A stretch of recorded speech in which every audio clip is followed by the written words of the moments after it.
afraid of whatever evidence is unearthed from whatever source, because for 15 months, every stitch of evidence has been consistent with my client's innocence.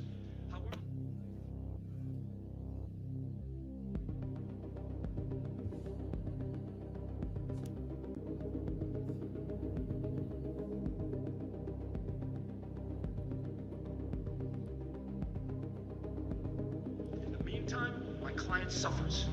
In the meantime, her life is on hold, while she spends every waking moment defending herself, emotionally, intellectually, and financially. We cannot abide by excuses any longer. We need this court's help. We need you, Your Honor, respectfully. Juror, quote, believes that every member of the jury, if asked, will confirm that the jury reached not guilty verdict. What up, guys? Welcome. Gonna get right into it. Thank you for being here.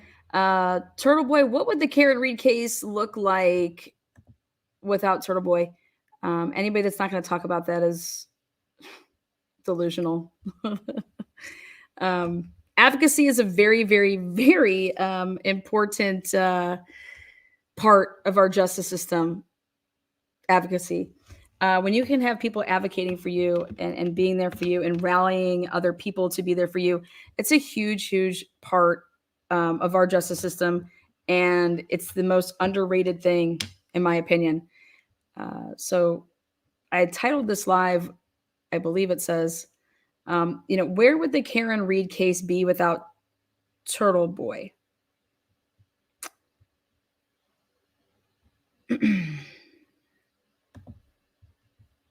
Yesterday there was, or 2 days ago, was it? What's yesterday? Thursday. There's a hearing. Turtleboy has a lot of charges. Other than the issues we addressed at sidebar, what can we do? What else do we have to do to address and help us move forward on these cases? Your Honor, today I filed a motion to suppress for unreasonable delay, and I would ask for a hearing date on that. Whatever time counsel needs to respond is not a problem from where we sit. The way we see it, Your Honor, that issue needs to be handled before any of the Commonwealth's motions relative to taint teams, and we decline also to accept the offers from the Commonwealth to receive back the discovery. The Commonwealth filed a motion that I'll give you the title. Okay, great, thank you. I think it was in the form of a letter to the court. Is that the letter? I believe I got a letter. Okay, so about a month before this, 8/29, judge recuses himself. And so then we're here at this date, which is 9/26, 2024. And Aiden was arrested October 11th, 2023. And so we're almost approaching that year. Aiden has served to date 60 days in jail. Okay. 60 days in jail for basically arguing First Amendment. Okay.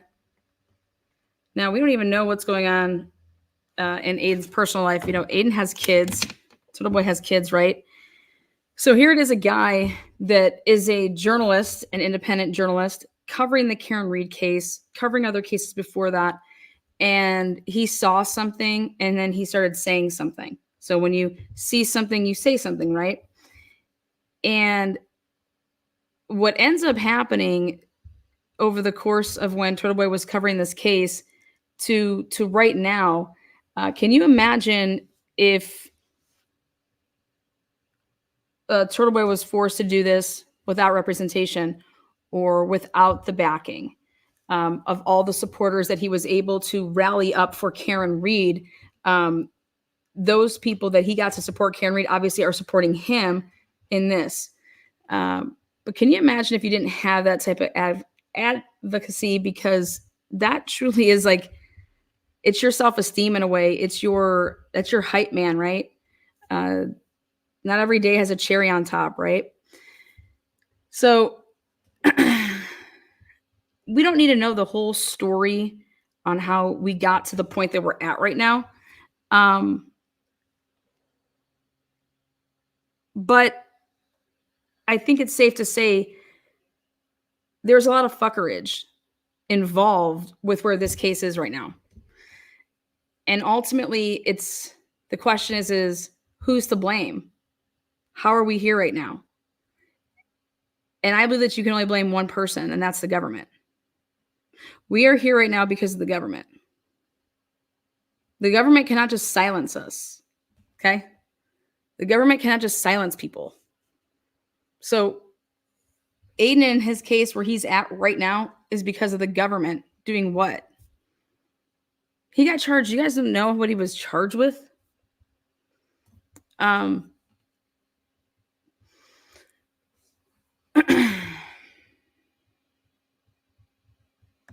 Also, we have to put blame on pussies. Yep, I said it. Platypuses. Pussies. And that would be people like Jennifer McCabe. It's my opinion that Jennifer McCabe is a pussy. It's my opinion that 99.9% of the people that testified in the Karen Reed case are flat out pussies. Colin Albert wants to go fighting everybody, but yet files witness intimidation. He's scared. Puss. All right. So, but without the state, the government telling those people, like, listen, if you want us to do something, you're going to have to say something to us, and then we can kind of intervene like that. That's how you get a criminal complaint going, and then a criminal complaint is given to a prosecutor, and a prosecutor is the one that decides, are we going to go forward with charges? Okay.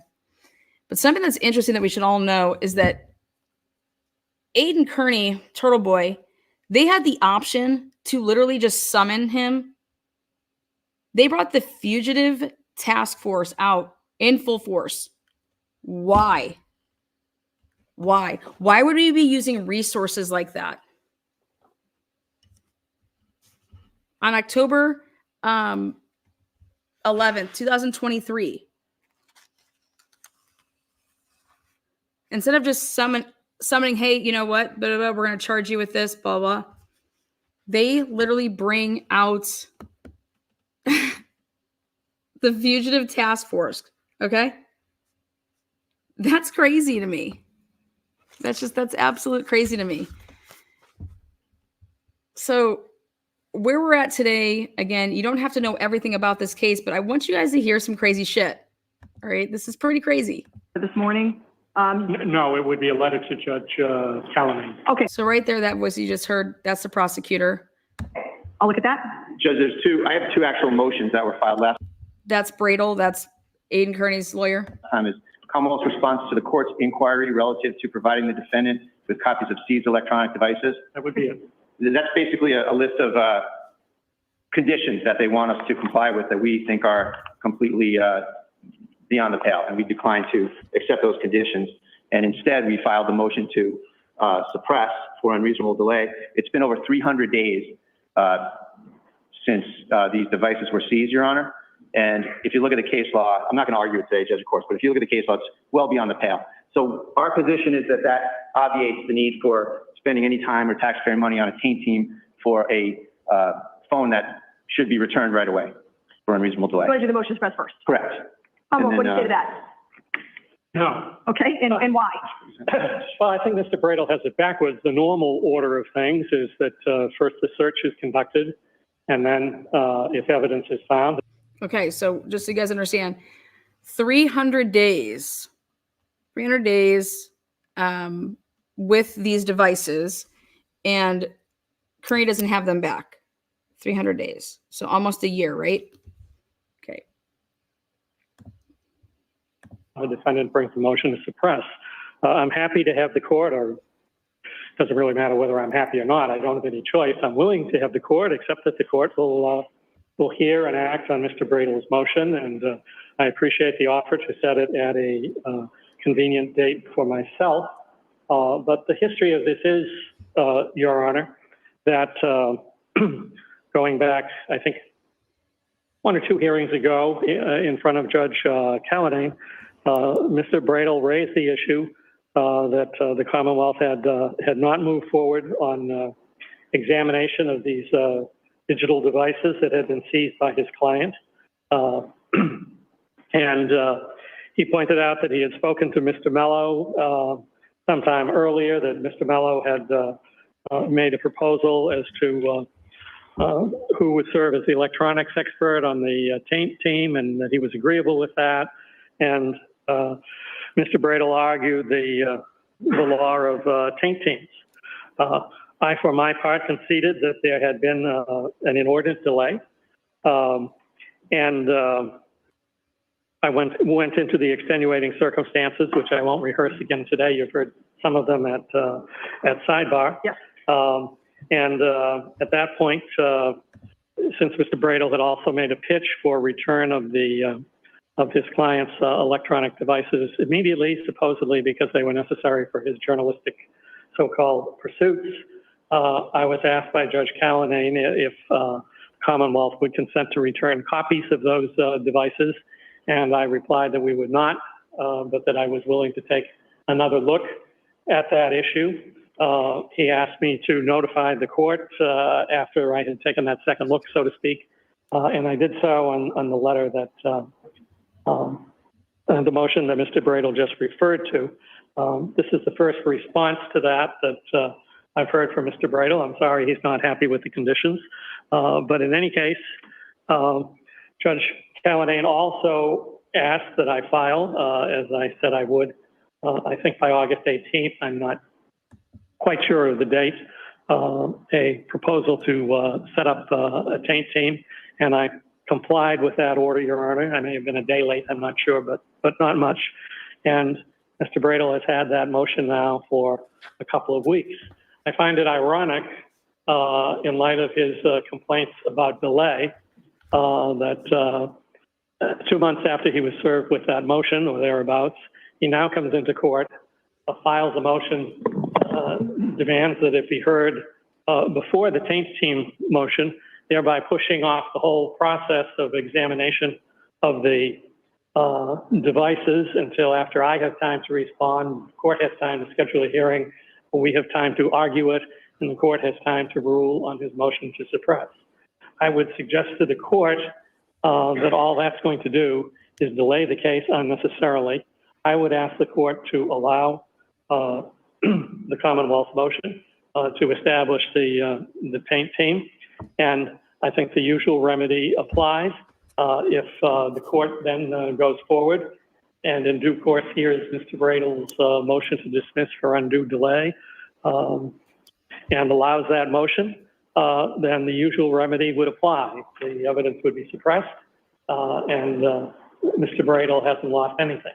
On the other hand, if the court postpones action on the Taint team motion, and I thought we were in agreement that a Taint team procedure should be employed. Indeed, the Commonwealth stopped all examination of Mr. Kearney's devices because the defense requested a Taint team procedure, and we agreed to it. If we do not go forward on that, every day that we don't go forward is going to add at least 3 months or so, because as Your Honor knows, there's a whole process of examination and opportunity for the defense to object and so forth and so on before the fruits of search, whatever they may be, are shared with the Commonwealth, and then the Commonwealth designates those pieces of evidence and turns them over to the defense. Thank you. Judge, if I may, thank you. I appreciate the Commonwealth's newfound desire to get this done, but it's too late, Your Honor. That's the essence of the motion. This is not an agreement between the parties, Your Honor. This is the government's legal duty under the preventive medicine case to, upon being notified that those materials have privileged items in the phones and computers, it's their legal duty to come forward to the Superior Court. It's their legal duty to include the defense. So in this case, prior Prosecutor Mello completely took a different tack. And the emails are quoted in my motion, Your Honor, that he opposed a Taint team. He refused to give the devices back. He refused to give the data back. And he already committed delay beyond what all the case law allows for in terms of unreasonable delay before Attorney Cosgrove even got on the case. All the cases that you'll see cited in my brief, in terms of unreasonable delay. They hold it's like 20 days is unreasonable delay, 30, 40, 50 days is unreasonable delay. We're over 300 days here, Your Honor. And the government acknowledged that they needed to do further search warrant work on this case. Mr. Cosgrove acknowledged it himself a few months ago in open court as well. Detective Tully acknowledged it on page 31 of his search warrant ending in number 70. He said, I will file further search warrants. We haven't received anything. I filed the same shit in my stuff. I filed it was a violation of my civil rights. I have due process. And here we are at over 300 days. This case is the most extreme case in the body of unreasonable delay case law. There's no case with more time. Further, Your Honor, the nature of this case is such that Mr. Carney's been deprived of source material, First Amendment thing, attorney-client conversations from several other bits of litigation that he's been involved with his attorneys in those cases. He hasn't been able to get into this stuff. I've given the government notice of this at least 2, if not 3 times, that we need these devices. We can't get the information. The information in these devices concerns source material, and here's the hook, on the very same police officers that took it from him. He's investigating them. And under this case, they took his devices in what can only be a blatant conflict of interest, Your Honor. So they've sat on this stuff for over 300 days. It's coming up on a year now, and they haven't filed any of this stuff. We haven't been served with anything. So I think the Commonwealth, frankly, is happy to just sit on Mr. Carney's devices, to stifle his further investigation, and that's the real motive for the Commonwealth, just holding on to these devices and not doing anything. So I spoon-fed this right to ADA Mello in October of 2023, giving him the preventive medicine case, and he rebuffed it, and they do that at their own peril. And the time is ticking, and they never did anything, and here we sit. So there's no question, Judge, that it would be an absurd waste of time to set up a Taint team and start paying experts to start looking at things, to only then, after the fact, say, oh, this has been gone on for too long, it's an unreasonable delay. There's no reason why the court can't handle that right now. That happens all the time. And so I would ask that the hearing be set up. I don't see how the Commonwealth has any argument whatsoever after 300 days of sitting on my client's devices, refusing to give them back, stifling his journalism, where they can say there's any good reason why they should keep going. So I would ask that we proceed right to this motion to suppress at the earliest possible date, Your Honor. Thank you. Thank you. All right, so I'm going to take the issue regarding the Taint team under advisement. In the meantime, we are going to set a motion to suppress date as well as a date for the motion to disqualify. I'm thinking motion to suppress in November, motion to disqualify in January, but that's just kind of putting it out there. What are everyone's thoughts on those November and then January? That'd be fine with me, Your Honor. Attorney Cosgrove? Well, January is fine with me for the motion to disqualify. I would rather reserve my answer on the applicable date for the motion to suppress. If Your Honor winds up ruling that is to go forward ahead of consideration of the motion for the Taint team, I don't want to put it out to November. I'd rather do it within a couple of weeks. If, on the other hand, Your Honor decides to allow the motion, then I'm in no particular hurry, having already expressed the view that the remedy of suppression is fully available to Mr. Bradel whenever the motion is heard, if it turns out to be allowed. Is there any reason why we can't sort of do let's just say for sake of argument, I allow the motion for a Taint team, and that starts. We could also do a motion to suppress. I'm just trying to move things along a little bit rather than delay. That's what I would suggest, Your Honor. Okay. All right. So let's work backwards. January date for the motion to disqualify. When works for Madam Clerk? We are wide open in January. No Tuesdays. No Tuesdays. Okay. How about January 9th, the Thursday? Yes. Do you anticipate that this would be an evidentiary motion? It's an interesting question, Judge, whether this is an evidentiary motion, and I've been thinking about that. And right now, I would ask for 2 or 3 hours just in case. Okay, we'll put you on in the morning then. Okay, that day will not work. We'll have to do a Monday or Friday morning. We're talking, forgive my confusion, I'm a little slow in the afternoons. We're talking now the motion to disqualify? Yes. All right. I will definitely want to call at least 3 witnesses. Okay, then we'll just definitely do it 9 o'clock to give ourselves a full day then. Okay, 1 moment. All right, so we have a day that works for a full day.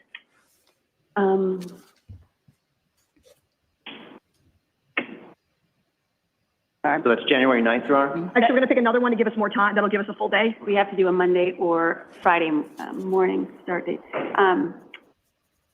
Right out of the bat, January 3rd. Actually, that'll be the last day. How about January 10th? That's fine. Yeah. Oh, fine. Yeah. All right, January 10th at 9 a.m. for the motion to disqualify. Right now, I am going to pick a November date. The motion to suppress, counsel, would you anticipate calling witnesses on that or just arguing delay in general? What are your thoughts? I think, Judge, that'll likely be a non-evidentiary motion. Okay. I would ask for maybe 2 hours just in case we do have to call one or two witnesses. Okay. But I don't think so. Okay. I would certainly advise the court counsel if I decide that I want to call a witness. Right. I would not anticipate calling witnesses for the Commonwealth, but if I decide otherwise, I'll advise both the court and Mr. Bradel and Mr. Bradel. Thank you very much. Why don't we put that on for 9 o'clock as well, again, just so we're not feeling rushed at 2 to get it in before 4. Judge, could we do the week of November 18th? I'm just checking with the judge who I anticipate being here. Judge Kropp, I'm just checking his schedule.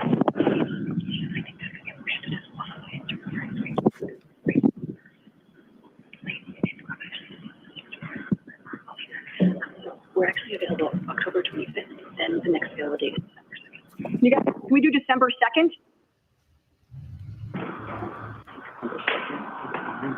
Yes, who would be sitting here on December 2nd? Likely Judge Sorry. Kropp, Judge Yeah. Kropp would be here. The short answer is yes, but I do have a trial scheduled that I don't expect to go. I just want to put it out there. I think it'll go away, but I do have a trial that day. But I think I can do it.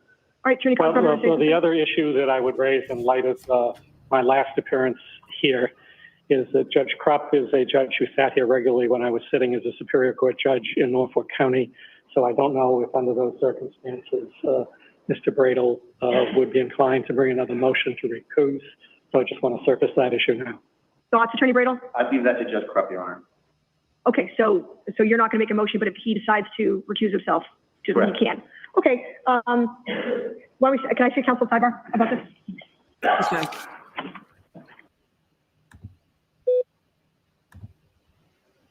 All right, so there was a bunch of things going back and forth throughout this. There's tons of sidebars.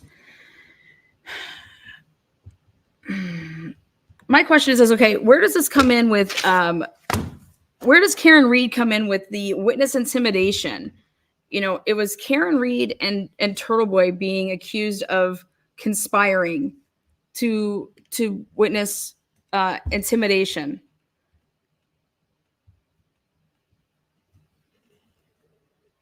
What's up? You know, where are we with that? I think it's interesting, you know, now I want to play. The grand jury said, no way, Jose, get the fuck out of here. This is just wild, you know?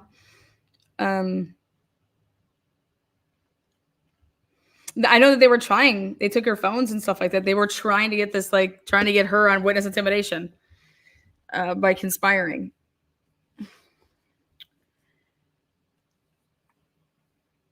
All right. So then what I want to show next is, I mean, there's so many moving parts with this case.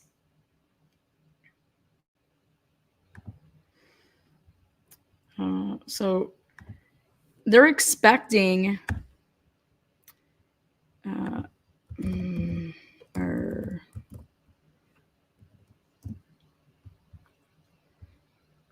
let's see where it is.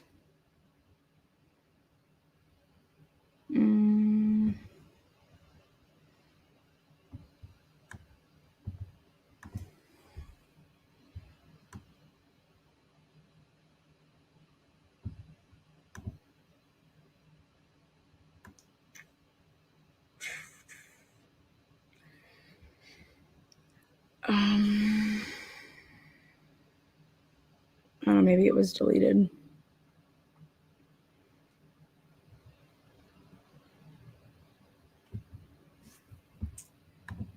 Was that on the Glares channel that they did when Aiden came out of the courthouse to talk? Was that on the Glares channel? I think that was actually on the Glares channel versus if that was on Aiden's.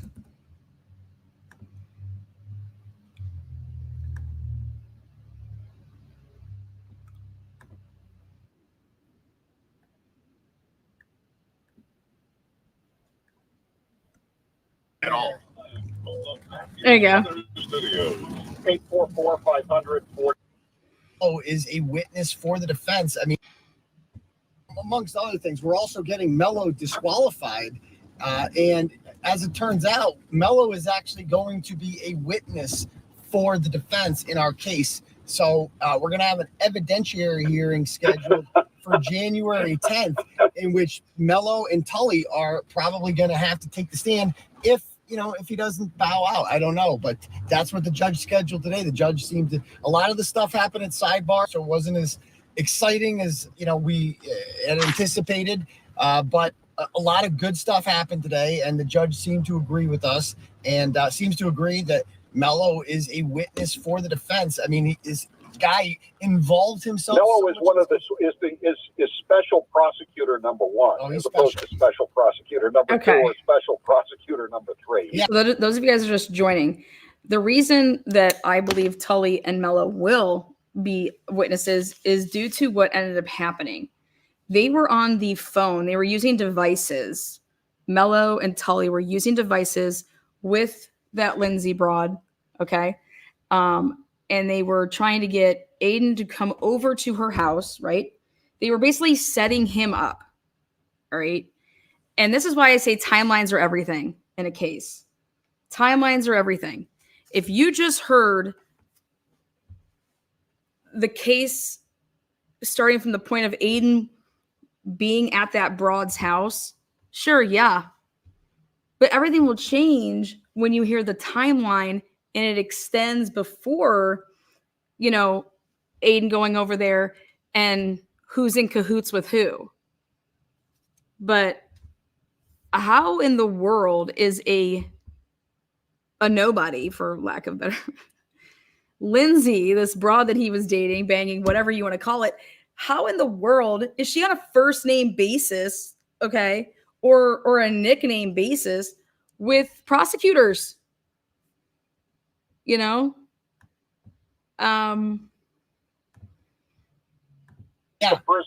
And honestly, I miss him. At least he was entertaining. This new guy, it's like watching paint dry, Howie. I can't even listen to that. I'm bored in my own hearing. I'm bored in my own hearing. Is this the former judge and prosecutor, the double dipper for the pension? He's collecting two pensions. Or is this another guy? No, it's the same as Cosgrove. He's collecting two pensions. He had to take a break to $200,000 a year pension. Yeah. He had to take a break to declare war on the First Amendment. So here we are. Good Lord. Yeah.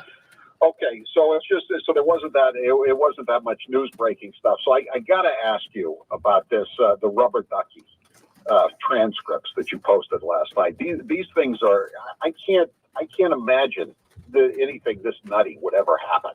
But it did, didn't it? I mean, why would they post? Tell people what's going on with these rubber ducky transcripts that were posted. So I don't know. A few months ago, it became like a thing. Some guy started throwing some rubber duckies with like Colin was in the house and Free Karen Reed on them, and would put them outside D&E Pizzas like a joke. And of course, everything stops in Canton. This is like a huge thing. They start investigating it, and people were almost mocking it. Like, okay, you guys, okay. Then everybody starts putting rubber duckies everywhere. It became a thing, It's all like they encouraged it with their ridiculousness. And so apparently, I think it was in like July, some woman went to dinner with her mother and her father down at C.F. McCarthy's, and she had two little rubber duckies in her purse, I guess, and she put one on the bench outside of D&E Pizza and another one, like, on some bridge close by or something like that. And so she got charged. They're charging her with this for 2 counts of littering, Howie. Littering. I mean, Jim Ferris sits outside D&E Pizza. He literally throws 24 cigarette butts on the ground every day. He's not being charged with littering. And witness intimidation because she put FKR. Which is a felony. Same thing you've got. Yeah. Same thing you've got. Because she wrote the initials FKR on a miniature rubber ducky, which is smaller than the microscopic pieces of tail like the Michael Proctor planted on John O'Keefe's clothing. But I mean, how can they? And it's being this littering investigation is not being handled by the Canton PD. It's being handled by the state police. Yeah, it's a very serious issue. And very serious. and this is the guy Buchanan who lost 5 vacation days, and he's worried about the human rights of the McAlbert family. What did this guy do when Proctor was sending out those vile messages about Karen Reed? I believe he hit the like button or the laughing emoji or something like that. He thought it was funny, and he has the gall to tell this woman, human to human, heart to heart. Think about poor Chris Albert. Poor Chris Albert sitting here, so sad. Think about what you're doing to that poor guy over there. Can you just have a heart? And meanwhile, his subordinate Michael Proctor is sending him messages about Karen Reed nudes and bowel movements, and he's like, that's funny. Yeah, it's funny that she's got an issue. Yeah, it's funny stuff. Good stuff, bro. Yeah, high five. And like, these are our police, and like you said, like, why are the Canton police not doing it? This is like, I guess they're just not equipped. They weren't trained in rubber ducky, like tactical situations. They don't know what to do. Only the state police can handle the rubber duckies. So this guy, the guy that phoned 911 to get the state police all over the littering cases, this is the selectman, jailbird Chris Albert. And yes. So he runs out the day this happens.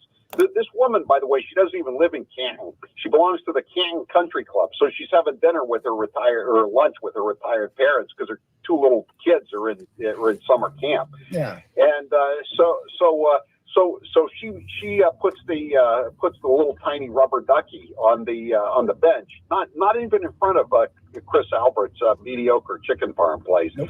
And so he runs out with a camera or his phone and starts taking pictures of her. And so the woman and her husband, when Yuri's there, and by the way, he's armed. Yes. And as part of the litter investigation, he's got a sidearm. Yes. Right, in case she throws a rubber ducky. Why. In case she throws a rubber ducky at him, Howard, he's got to come armed. He's got to be prepared. You never know. So he says. So the woman or her husband says, "Well, he was taking pictures of them out on the street." And what the fuck is going on, you guys? This is wild. So Chris Albert is the witness to this. That happened to see the littering. This broad gets 2 counts of littering, and this is what the fucking the Massachusetts State Police are working on. No wonder murders can't get solved over there.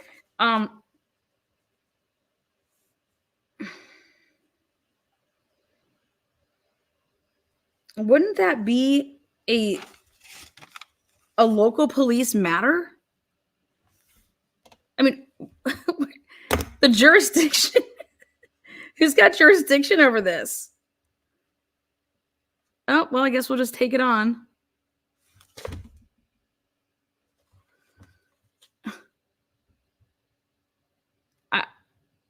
Just the stupidity, man.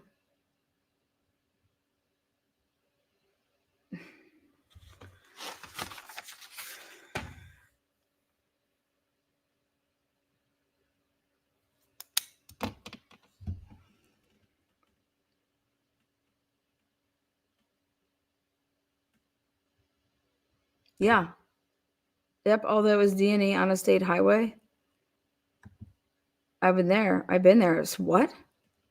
D&E is on Washington Street. D&E is on Washington Street. I saw Colin Albert coming out there in his freaking Jeep when I was there. I was at Waterfall Bar twice. I was at CF McCarthy's once or twice.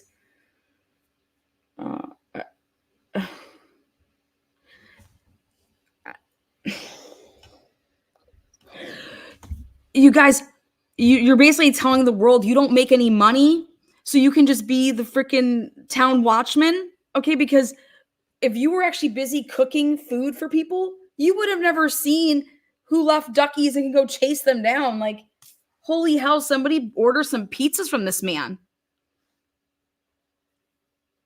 Yeah, but is Washington Street a state road? Well, must be. But think about it. That would have meant that Chris Albert calls Canton Police, and Canton Police is like, we're going to recuse ourselves and send this to the state police. But can you guys just go buy some damn pizzas from this man? Or even if you want to, like, buy the pieces to send to your enemies and like get this shit delivered. But this man clearly has so much time on his hands. He's not busy. His store can't be making any money. You know, is he able to pay rent over there? Okay. So awesome. Just unbelievable. Unbelievable that like this is what people's taxpayers' dollars are going to. And people in Boston are just like, yeah, we don't care. People in this town are just the state, like we don't, yeah, awesome. You're talking about like the live he did. Like I tell you one thing.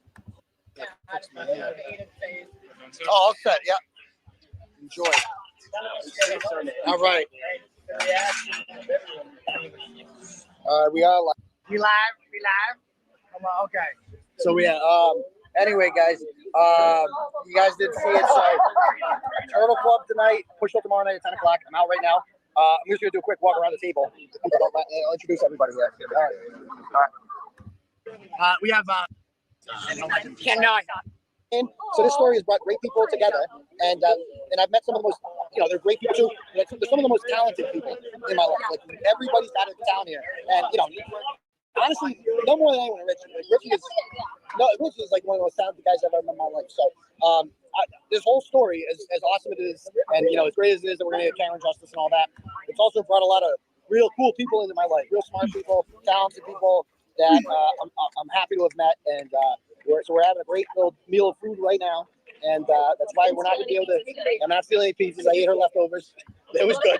I will eat your leftovers if you put them on. I'm gonna call up D&E right now and ask them if they're taking donations. I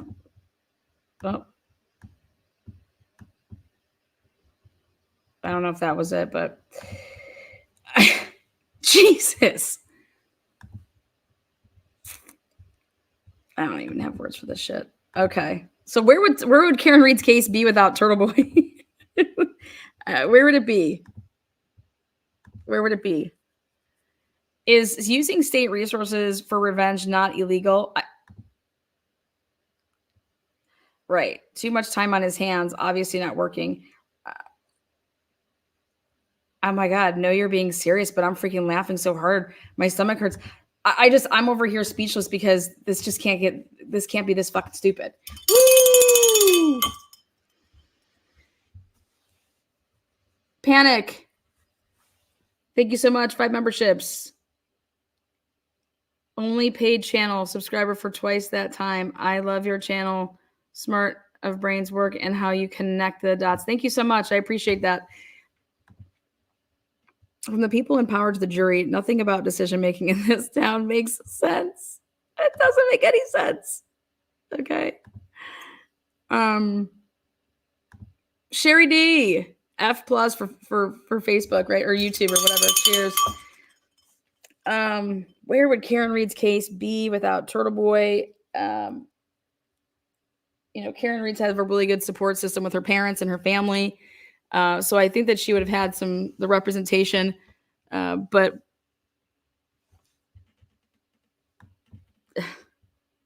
not revenge, but intimidation. The same thing. They're accusing people of. You guys, they have actual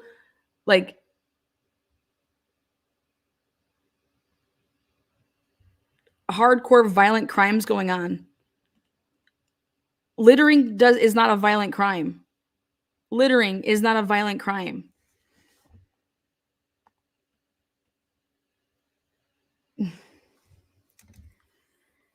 On 1.5 speed, see y'all in a little.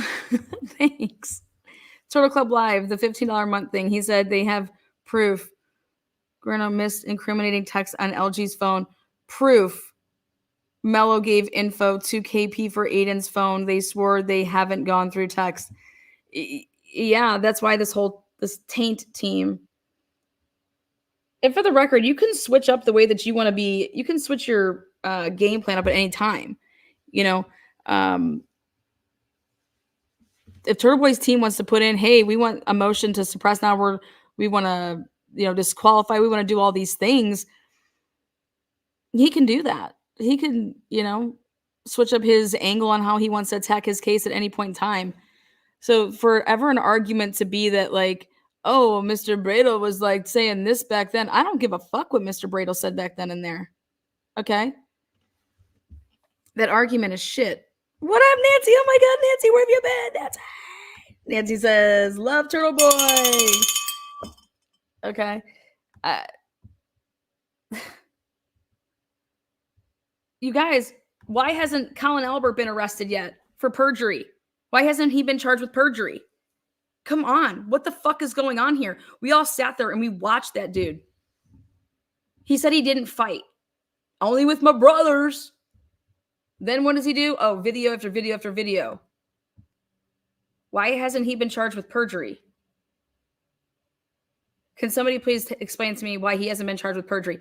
Why is there no protesting that? I mean, go out, stand in front of his house, stand there with signs.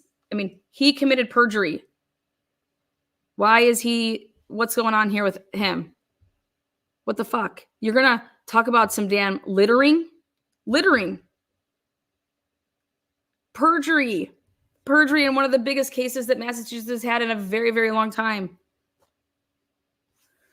Yes, they are filing a motion to suppress his phone on the basis that they've held his phone for, 300 days. It's excessive. Yes. 100.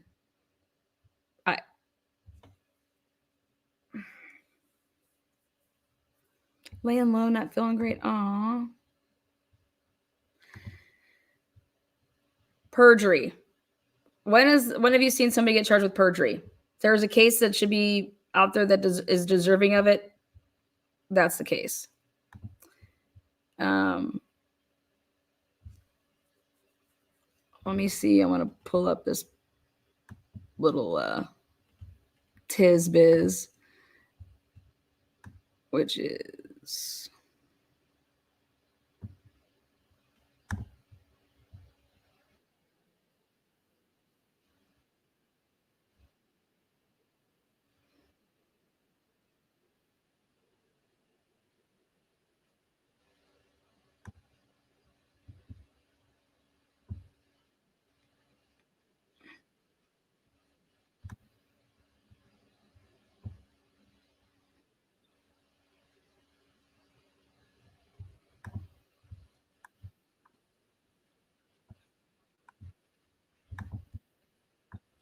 deliberations. We kept reading the charges.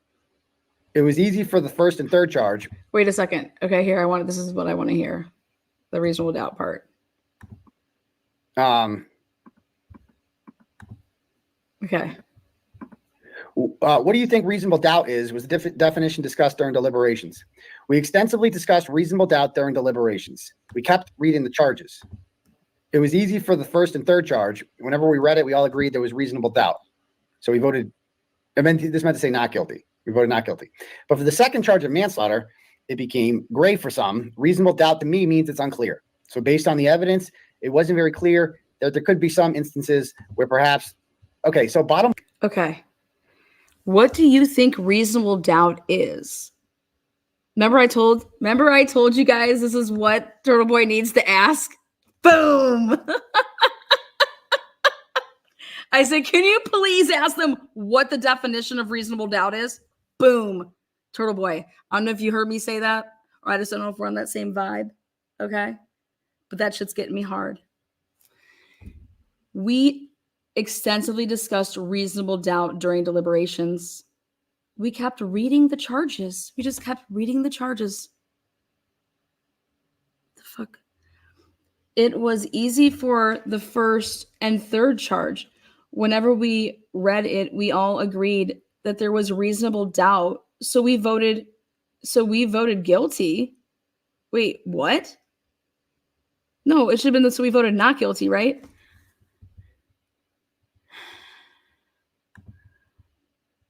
Bottom line here is it's unclear what is even clear. Like based on reading this guy's thing, everyone was just kind of making up their own definition of reasonable. Thank you. Doubt. Like that's what I took from that is he could, when he said, but to me, reasonable doubt is, it shouldn't be to anyone where reasonable doubt is. Yeah, Reasonable doubt. It's a definition. It's like, what's the definition of championship? What's the definition of, give me a word. What's the definition of it? I mean, I'm blown away by either A, the stupidity of Americans lately, or B, that, you know, you should have to take a test to be able to be a juror. What is reasonable doubt? Give them some terms. If you can't get, like,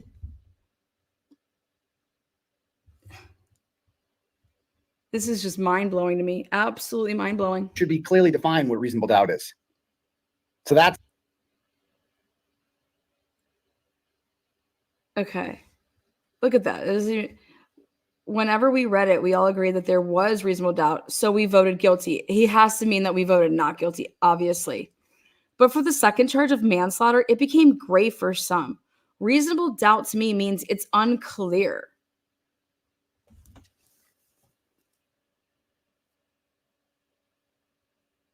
Okay. Do you guys understand that these jurors would have been able to go home and just Google reasonable doubt definition? Definition law. In law, reasonable doubt is a doubt that prevents a judge or jury from convicting a defendant of a crime because of insufficient evidence, you motherfuckers! It's a standard of proof that must be exceeded to secure a guilty verdict. Definition. A reasonable doubt is a fair, logical, and actual doubt that's based on reason and common motherfucking sense. This is why you people that want to have doctors and fucking dentists, and I mean, I love all you people that are out there that are like that. Okay, don't get me wrong. All right. But do you know how many of my friends that are so book smart, they have no common sense? And I'm like, God damn, I love the shit out of you. But where the fuck is your common sense? And we laugh. I'm like, what? How are you a doctor? You know. So these people that are picking these jurors because they think like, oh, I'm such a juror. I'm a jury expert here. Well, clearly that shit ain't working.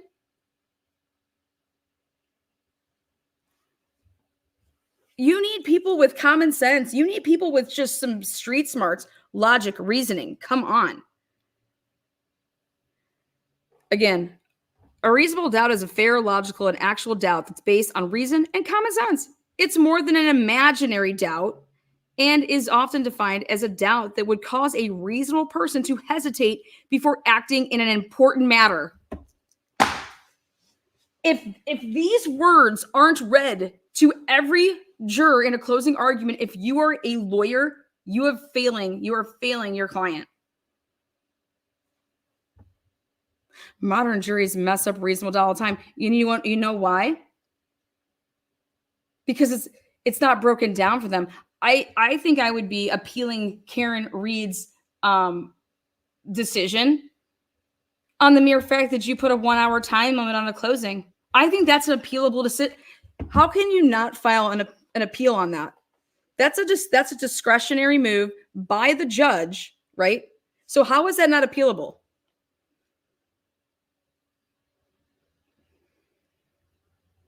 Trash. I didn't agree to that shit. I'm objecting. But you know what? You have to make I objected to something that was a time constraint, so I put an objection in. Did they ever object to only be giving an hour? Why wouldn't you lay an objection on that? Who cares if even you lose? You're saving, you want to preserve the record as much as you can so that you can appeal on so many things. So motherfucker, just object. All right. But if you don't lay an objection to that, then there's nothing. How are you going to appeal that after the fact? But if you lay an objection and it's overruled, then you have grounds for an appeal with that. Because that's discretion. Her discretion is shit. Like the other thing for me, here, how would you guys handle this? What if somebody says, hey, you guys have 5 hours to present your case, and that's all you're getting, 5 hours. And that would include cross-examination of witnesses, your direct examination, everything. Whenever you're speaking, you are on a clock, okay? So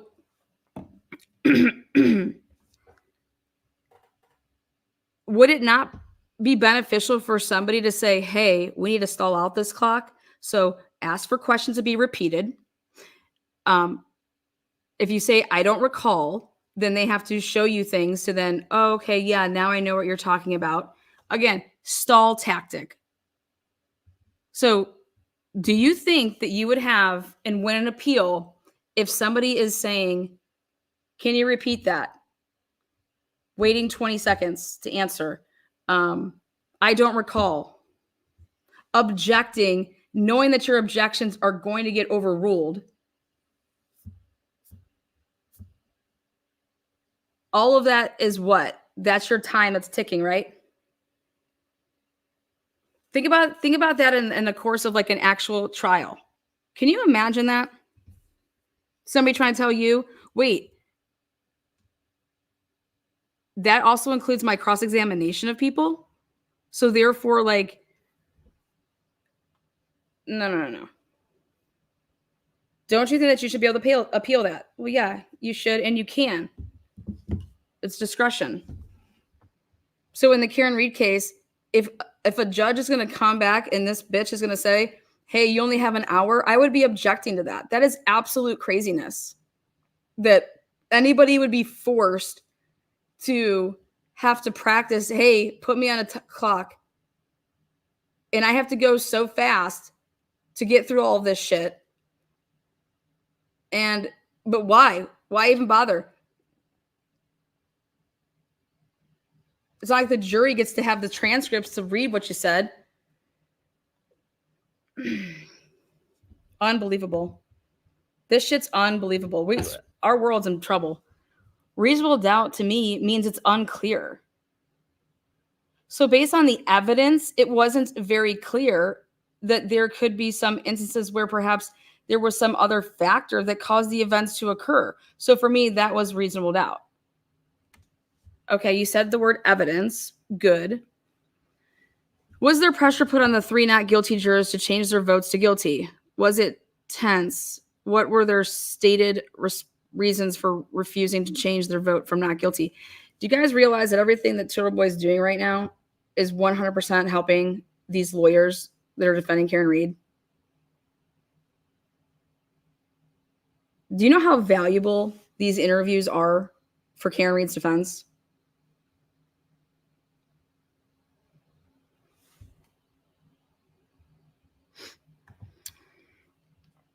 It was very tense, more so for the side of not guilty. They didn't want to change because they felt there was reasonable doubt. Exactly. They kept saying, there is reasonable doubt. I'm not changing my vote. There were some individuals who were very set from the beginning and couldn't waver no matter what evidence was presented. We realized that no matter what we did, we'd never reach a unanimous decision because people made it that clear, like, I'm not changing my opinion.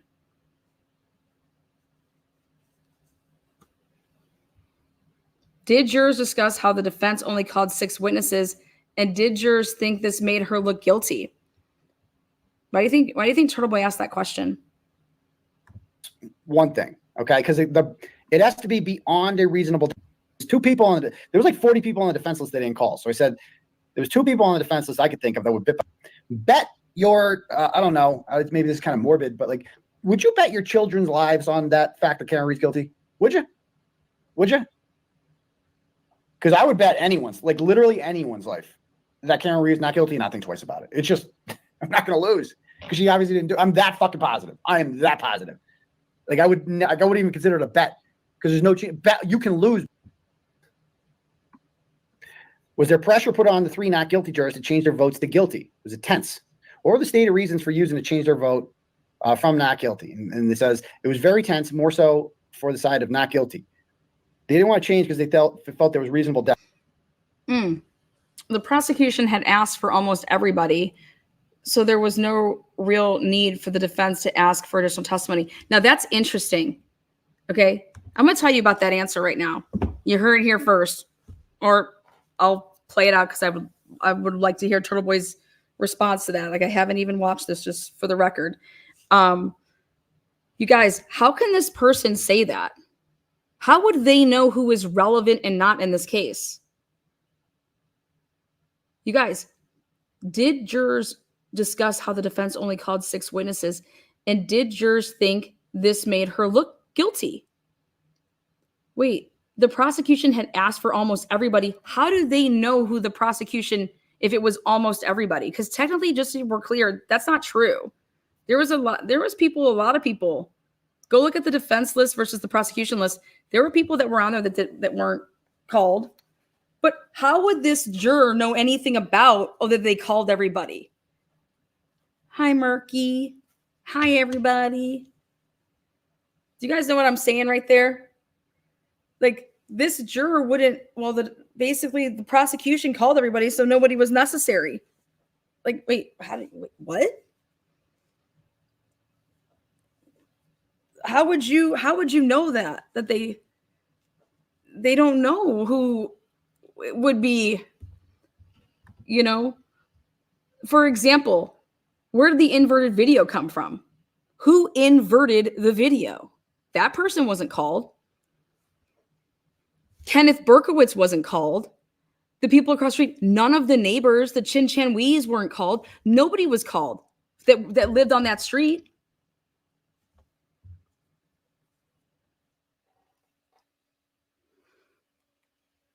The defense,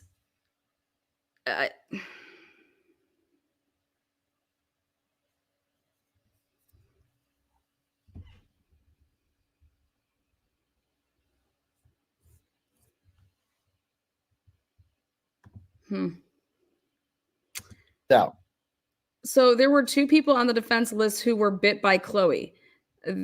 There was one person who was on the other end of Michael Proctor's text messages who they didn't call. There was close to 40 people on their list who weren't called. Right there.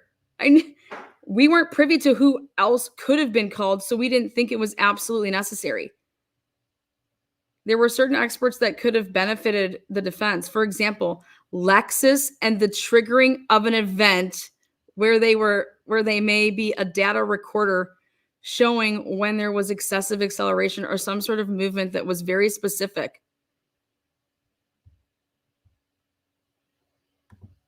There were some individuals who were very sad from the beginning and wouldn't waver no matter what evidence was presented. Oh, that's good. We realized that no matter what, we'd never reach a unanimous decision. They're just like, nope, she did it. And I don't care how much evidence you have. None. No way did she go 24 miles an hour in reverse. Absolutely not.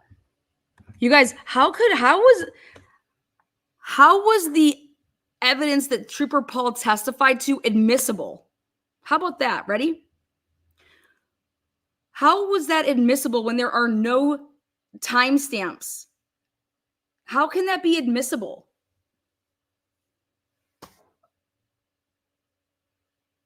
How aren't we arguing the admissibility of anything to do when there's no timestamps or dates associated with the triggering? Wouldn't you try to make sure that I would be arguing like hella crazy that evidence is not admissible. It's not reliable. What the fuck?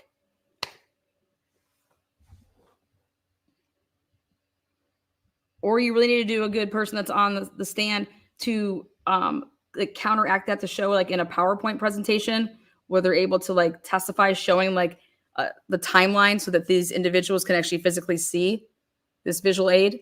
Okay. So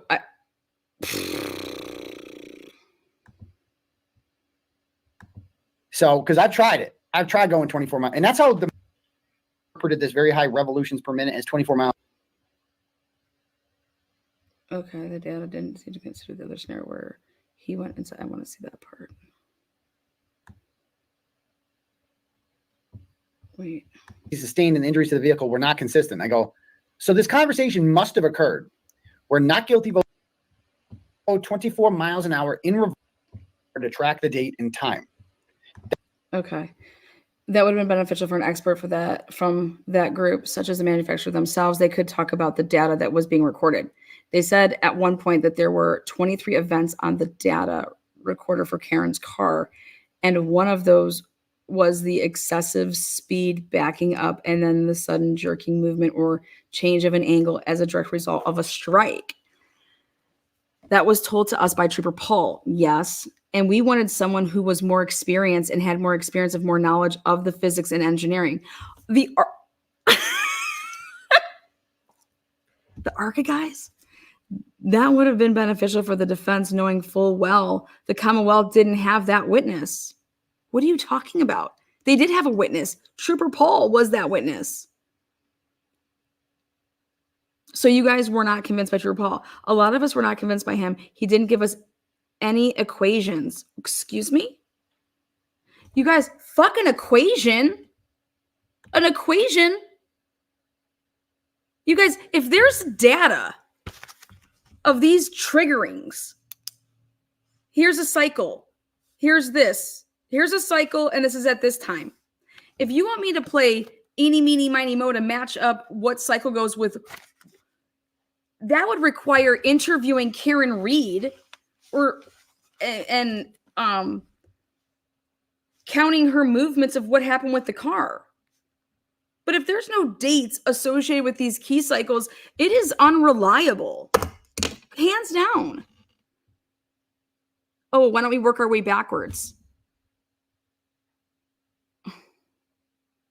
I already pointed that out. I pointed that out. If you work your way backwards, you will see that getting up on that tow truck is a key cycle. The person that could testify is the tow truck driver. You need to ask the tow truck driver, did you crank up the vehicle to put it on the back of your truck? And did you crank it down? And was it in neutral and you're just pushing it? No, so it would have been a key cycle to get it up onto the...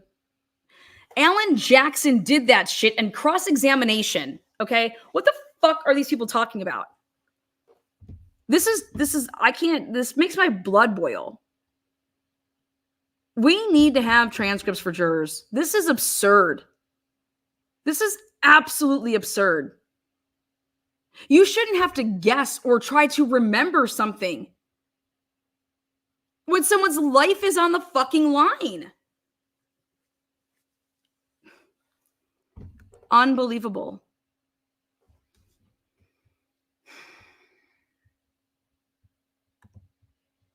And let me ask you a question, you guys. When everybody wants to have this jury, all right, they say, hey, a jury has to deliberate, right? And everyone's like pissed, like, how is a jury not back with something? How is a jury not back with something if it's like 2 hours and 4 hours and oh god, a whole day went by? You guys, they just sat there for how many days listening to how much shit, okay? Think about magistrates. Think about judges that get to hear oral arguments between the two parties. And then they come back with a decision in 30 motherfucking days about something that is nowhere near the magnitude of murder and your life being in the slammer for the rest of your life. Do you know the logic surrounding that? That makes absolutely no sense to me.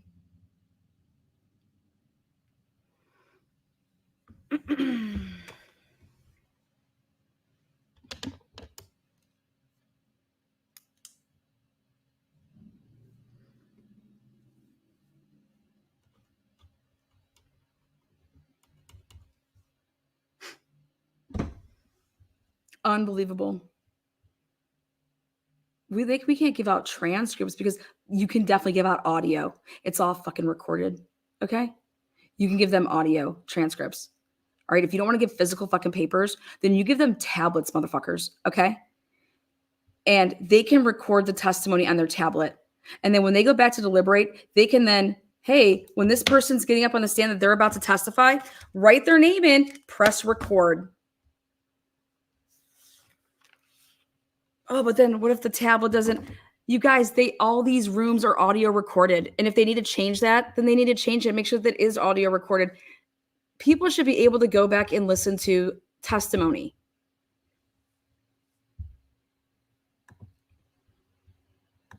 It would have been beneficial for an expert from that group, such as the manufacturer themselves, so they could talk about the data that was being recorded.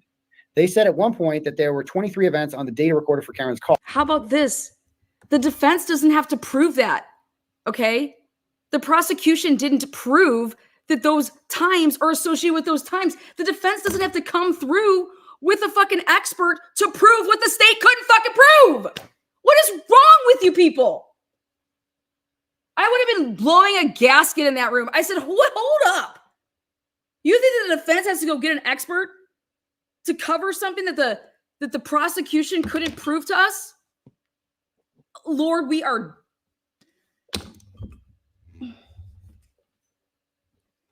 absurd. Absolutely unbelievable. That shows to me that you don't know how our justice system works, man. The defense doesn't have to do a damn thing.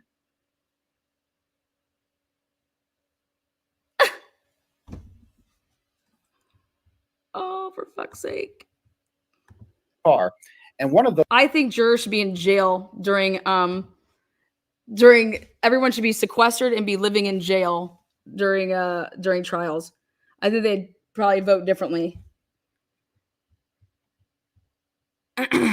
Unbelievable.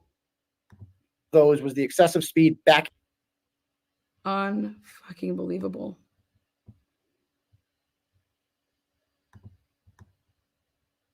How do you like to just be in jail for something that you didn't do anything, right? You're just sitting there in jail because you're a juror. Oh God, that's horrible. How is it the entire lifetime of the car she only had 23 triggering events? Can reviving the engine create a triggering event? It would have been nice to know. If you have these questions, y'all, because I said the same thing, 23 events, there should be all these. How long did she have the car for, you know? Can you please clarify what you meant when you said that one of the jurors spoke to a family member who alerted them? Yes, thank you. That was something we discovered in the middle of the trial. One of the jurors said they recognized your face in the courtroom. And from there, other jurors talked about it and family members were telling them The data that the vehicle information. One of the jurors' family members said that you were pointing out that one of the jurors was wearing a bow backed up tie. and changed and that wasn't my family members, but one of the other jurors' family members knew. Oh, direction. God. And there were some injuries on John O'Keefe, and then he died. Based on, and this is basically all they looked about. The juror said this a whole bunch of times, that the guilty voters basically said, text stream data says he's going in reverse, 24 miles an hour. He was with her at the time. He's got injuries. He's dead. Case closed. That's basically what they thought, which is just madness. And he said, but it wouldn't be logical then for nobody to see him on the lawn. That's where the logic kicks in. That's where it should be like, okay, fine, I'll give you that. Let's say that that's what you want to go with. Awesome. If I was in that room, okay, listen, I have to listen to you guys. Okay, great. That's your thought process. Then logically explain to me how nobody in that house saw John O'Keefe on the lawn.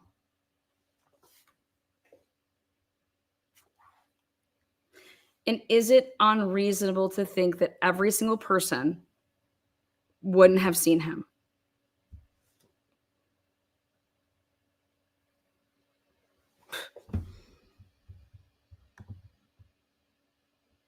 And then I already know what they're going to say. Yeah, because they were all drunk. Hello, they were all drunk. And I'm going to say, they drove home, you fucking piece of shit. They drove home. They weren't that drunk, right? Nobody died. Nobody got a car accident. Nobody got pulled over. Fuck out of here. Because that's where I would say, listen, now you're being unreasonable. I'm going to give you what you just said, but you have to give me the same thing. You have to, if you want to be unbiased, then you would have to say, yeah, I see your point. They all would see a body, wouldn't they? Okay. And then so all I would say back to you is, hey, you may think Karen Reed did it. Okay. Even I may think Karen Reed did it, but they didn't prove their case. So us voting not guilty doesn't mean that we don't believe that she didn't do it, you guys. It just means that they didn't prove that she did it. And that's our job, to show that they didn't, there's a standard. And the prosecution didn't meet that standard. And now how anybody could argue that would look like a complete fool in that room.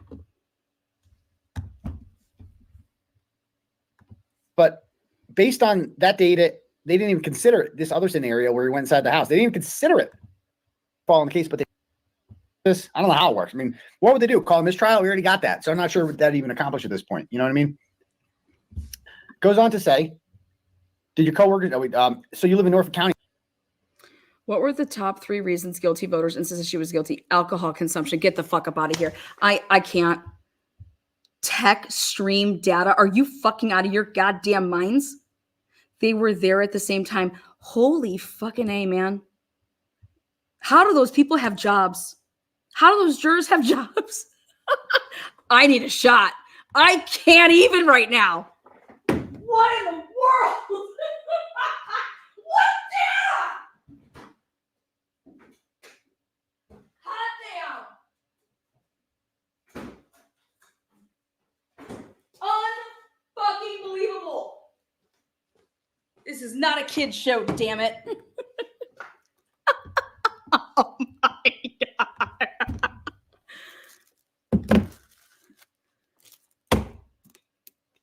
Alcohol consumption. Oh my God. Oh my God. Then why wasn't everybody charged? Everybody that was drinking and out that night should have been charged because they all were drinking alcohol. I mean, I don't know what's more of a joke. Lally in his freaking case or this jury. I don't know. I don't even know who's more of a joke right now. Karen Reed, man. Dude, I'm telling you out there, Karen Reed, if you ever hear this, your jury needs to be of pure, like, get some felons on that damn jury. I told you guys, hairdressers, bartenders, okay? Retail managers, garbage man workers. You need humble people.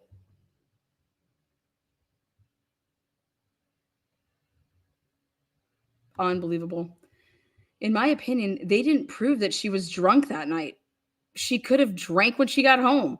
They never tested her blood alcohol level until the next day. Now, see, that's called some, like, this juror is, there's 3 people that never swayed. You know what I mean? And those 3, obviously, I would just love to know what they did for a living. Right. He doesn't even live in Norfolk County. He lives in Middlesex, but I'm not sure that matters. What do you mean they were at their, they were at there as the same time?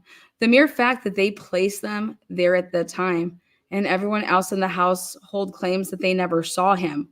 No. Yes, they never saw him. That means, but Jennifer McCabe actually did say that they saw him, by the way. So those pieces of information made these jurors believe that she was guilty. But you guys, they didn't see him when they all left. So you're missing a big chunk there. Matters that much. What were your top 3 reasons that people voted guilty? Like, what were the top 3 reasons? Let's see how the check stream data, alcohol consumption, right? AKA the videos of her buying drinks at the bar and her blood alcohol level, and that they were there at the same time. I'm like, what? What? So basically, I mean, that's all that matters. Like, Karen was drunk, and I knew it. They judged her because she drank and drove. That is a big thing. That, I mean, it was we laughed at Lally. It was so stupid. Like, who cares? Everybody did it. Maybe next time, the defense, I don't recall the defense ever, and maybe I missed this, pointing out that like Aussie Insider did a more thorough job than the defense did combating the Karen Reed had 9 drunks hoax. That's what it is. It's just like the very fine people hoax and the Turtleboy made fun of Cassandra Birchmore hoax, right? That I don't remember the defense ever calling out that hoax that she had 9 drinks because that was a complete lie. I mean, maybe I missed it, but it wasn't memorable enough for me to remember that. And you're right. She wasn't charged with DUI and she couldn't be. It would be too late. Yeah. In my opinion, they didn't prove that she was drunk that night. She could have drank when she got home. Exactly. I said that too. You guys, we don't get DUIs. Like there's a law. You don't get a DUI because guess what? CF McCarthy's turned in a video to the police. Think about this. Hey, police. Last night, I have some video surveillance footage that I want to give you guys. There were these 2 people. They were hammered. Here you go. It proves that they took 10 shots apiece. Okay. And then we have our backdoor camera that caught them driving up out of here. So here you go. Here's this surveillance camera's footage, and here's this surveillance camera's footage. Here's the people's credit card receipt and their name. And here it shows what they paid for. You can have this as well. And you can then go to their house right now and arrest them for drinking and driving. Okay. Are you out of your mind? That's basically what we're talking about here. And then go blood alcohol test them.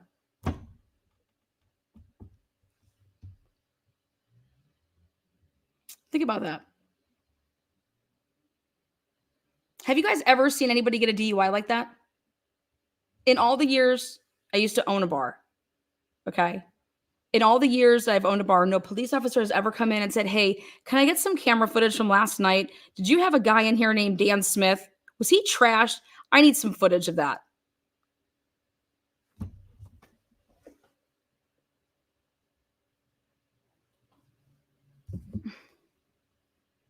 I want to be able to prove that he was drinking and driving so I can go to his house right now and arrest him and give him a test. And are you like crazy shit, man? And people can say, Leanna, that's not an actual analogy. Oh, yes, it is. That's 100%. That's an exact analogy of what happened to Karen Reed.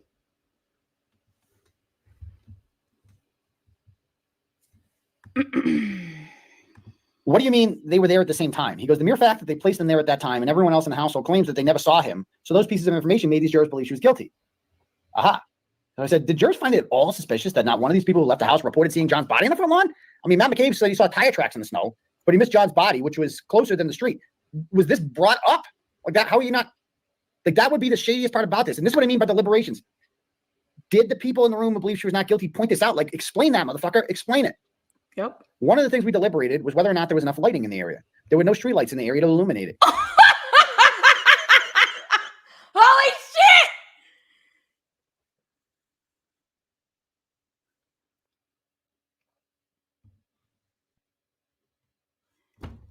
Could it have been missed if you're not looking for a body and it started to snow? Bitch, it wasn't snowing! They need to pound the fuck out of the fact that it was not snowing at that time.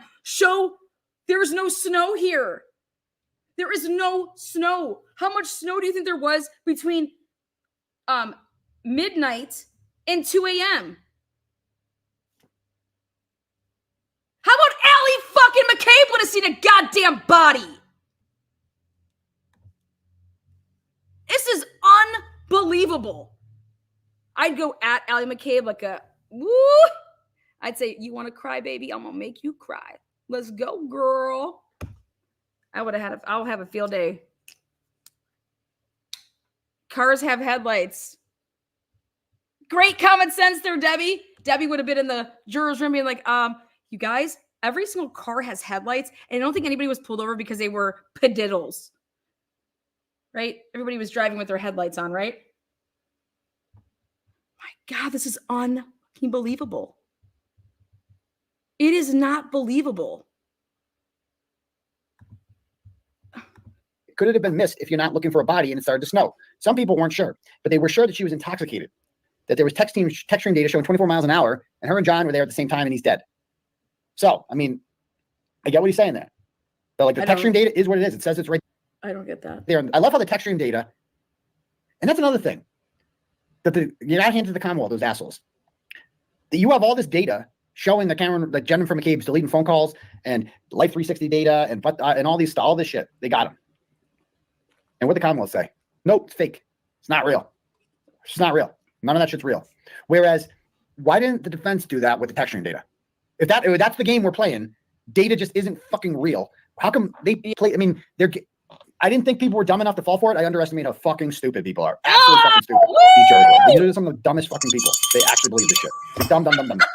Anyway. But yeah, the defense definitely does need to focus on keystroke. What a bunch of dumb fucks. All right. And everyone's like, Lana, no one's going to want to be a juror. I don't give a shit. You should be put on blast. Oh my God, well, you're ruining the way that... No, I'm not. I'm highlighting how highly important our jurors are for the criminal justice system to work. And we're putting jurors who are idiots in the box. Get the fuck out of here.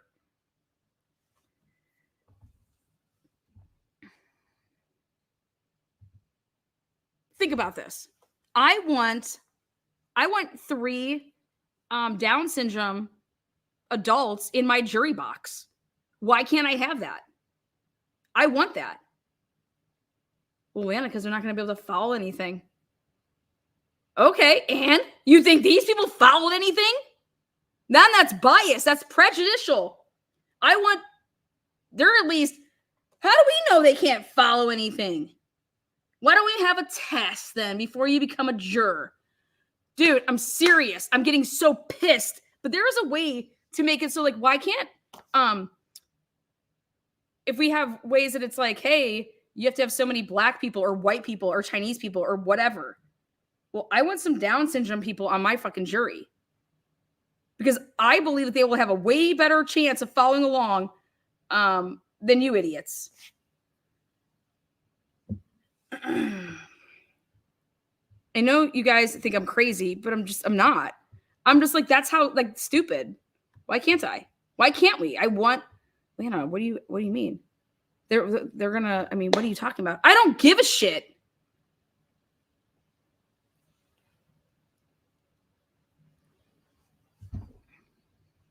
Do you think that somebody who has ADD should be on a jury? Do you think somebody who has like, shouldn't they have to pass some freaking mental health evaluations? And I don't know. How about just a common sense test? The person that has Down syndrome, they can have somebody there with them, an aide. But I just don't think that they should be voted off because they have Down syndrome. That's biased, prejudicial. Strokes, clearly. What was I saying? So they weren't looking for body. Oh, and so what was I saying about this? So you know what I intended to do last year before I went to jail? Probably lay on the lawn. I was planning that me and Richie were going to go down to 34 Fairview Road the first time it snowed at night. And we were going to do an experiment where he's John O'Keefe's size. So I was going to have him lie down in the dark while it was snowing, with like an inch of snow in the same spot. And I was going to drive from the other direction, from both directions, and see if we would have seen. You guys, I think you got to hammer the blob woman. She went outside and had a conversation with her brother for 5 minutes. They're all standing out there at the car. That would have been the most opportune time for everybody that would have been in the truck, okay, with the blob girl, Julie Nagel, and they would have been blobbing it up and shimmying up and talking. And here, Richie, you drove home. You were perfectly fine. Did you see a body in the lawn? But all this other shit questioning them, it's just, did you see a body? No, you were sitting right there. She was running back and forth inside, whatever, blah, blah, blah. Like, y'all were your headlights on? Well, why would you have shut them off? Like, why would I shut my headlights off if I'm just waiting to pick somebody up? I don't shut my headlights, especially if I'm not in someone's driveway where I'm blaring my lights into their house or something. I'm on the street. I'm not shutting off my lights. Okay? I'm not shutting off my lights. So therefore, you are literally illuminating the goddamn fucking... This jury needs to go at the right time to the yard. And it cannot be at the beginning. It has to be later on in the trial because they can hear it all and realize it when they see the lawn, to talk about how small it is, to say, you guys have been out there. You guys see how small that lawn is. You're not missing this.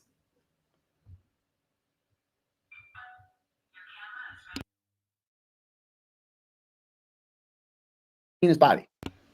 You know, the fact that, and the, like, how could, come on, these jurors that are saying guilty are saying, well, was there a street light that? You don't need a street light. You know why you don't need a street light? Because you have headlights on your car. Get fucking headlights. And just try it. Like, this is what the defense should have done. And again, love Alan Jackson, David Unetti, and Liza Little. Great job. Awesome work. But ultimately, that, I mean, you got to get a video of that. We've seen it on social media, a video of somebody backing out of 34 Fairview, going down towards Meadows Ave that way. Count how many feet you would be away from that driveway to where the body is.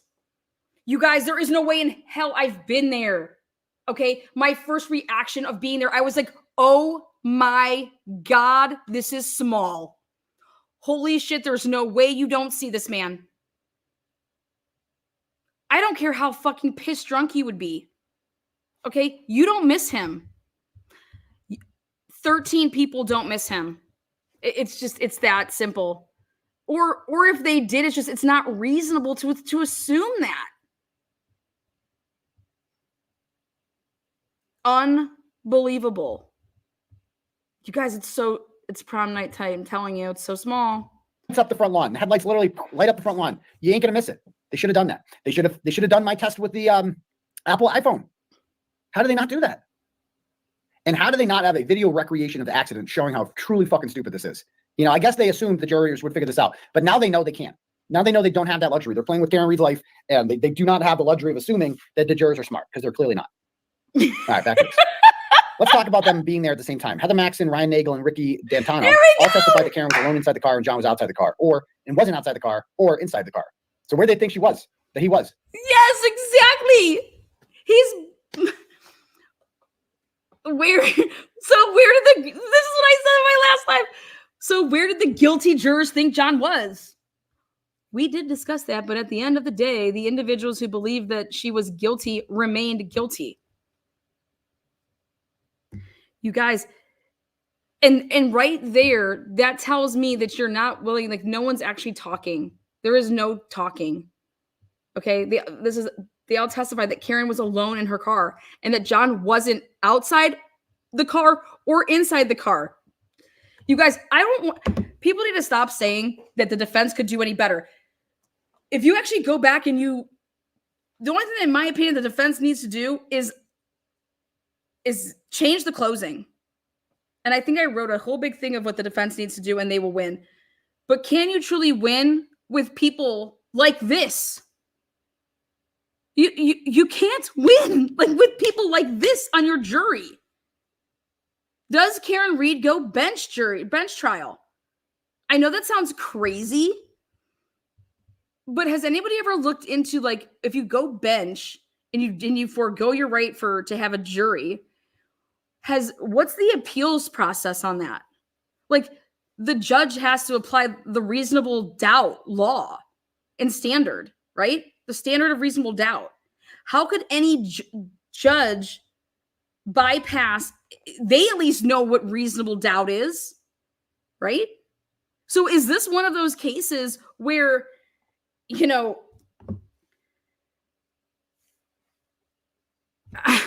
I wouldn't go bench with Aunt Bev. You try to get out of the hands of Aunt Bev or do we just simply say, hey, there is no way that now in round 2 that this is like, it's been enough, like, now with Aunt Bev though. Yeah, but would she easily be able to be overturned? I want to do some research into how that would even work. But like,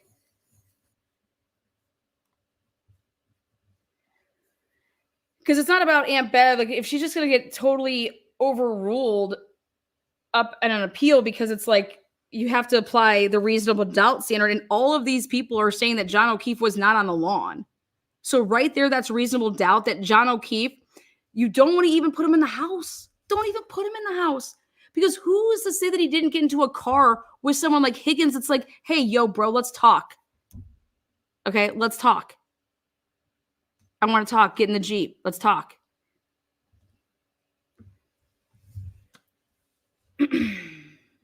Don't even put him in the house. Put him just not on the lawn. I think that if you go that route, a jury could get behind that. A jury could get behind that. You know?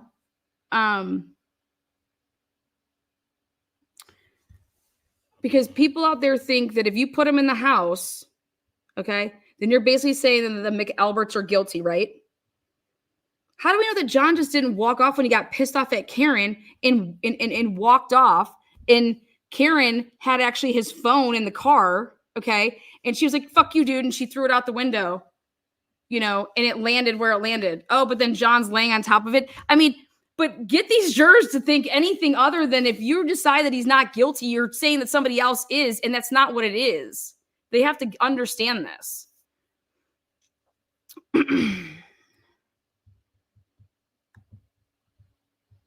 Because then you could go with Nicholas Guerrero and I was bullshit, okay?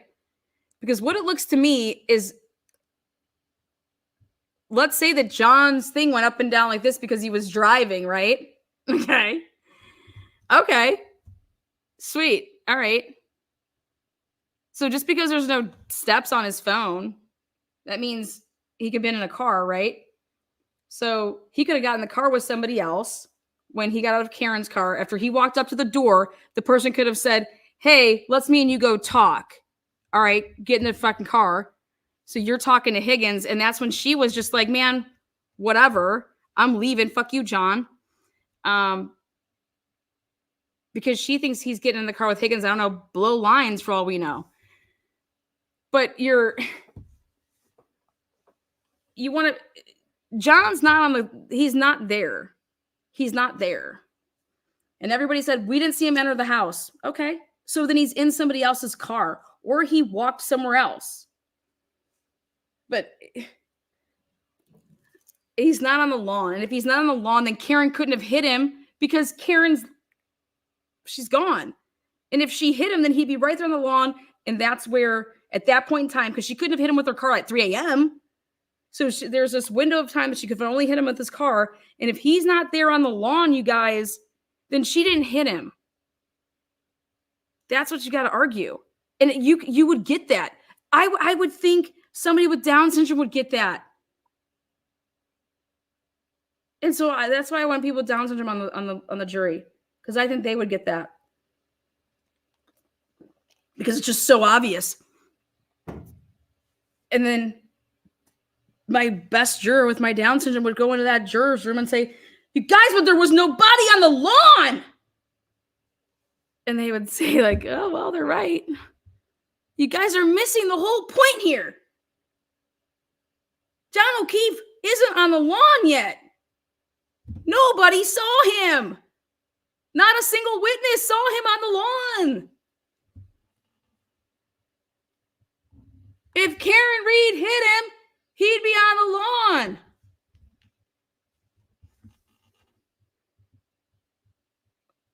We have all these witnesses, and they all said he wasn't on the lawn.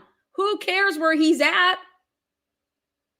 In order for Karen Reed to be guilty, he needs to be on that lawn by no later than 12:30. Because look, she's at home.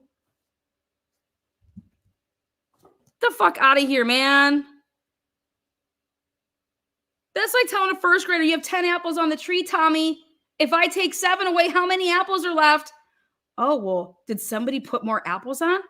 Like before you got to picking them, and maybe like there would be like 5 left because somebody added some? What? No, Tommy. There are 10 apples on that tree, and you go and pick 7 of them. How many are left? Easy, 3. Tommy, you pick all 10 apples. How many are left? None. So we should see none. But if I see some apples on that tree, then what? We got a problem. Fuck out of here. This is so stupid. These people are dumb as fuck. Tommy. Yeah, she's home at 12:36. So, like, come on. That's all you have to show. And the best part about it is that none of these people can change their testimony. And every single one of them is going to say, I didn't see him. I didn't see him. I didn't see him. And you didn't see him go inside, right? Perfect. And you didn't see him on the lawn. Perfect, right? And we all know that Karen Reed didn't drive home with him, right? Great. So then all we know, John O'Keefe could have gotten into somebody else's car, right? Oh, yeah, I never thought about that. Yeah, I guess he could have been in someone else's car, having a conversation with them, right? Yeah. So couldn't there have been somebody? Maybe that's the SUV that strolls up that McCabe says that she sees at 12:45, right? Oh, maybe. Because Karen drove off because she's so pissed, but John gets out of what, oh, maybe.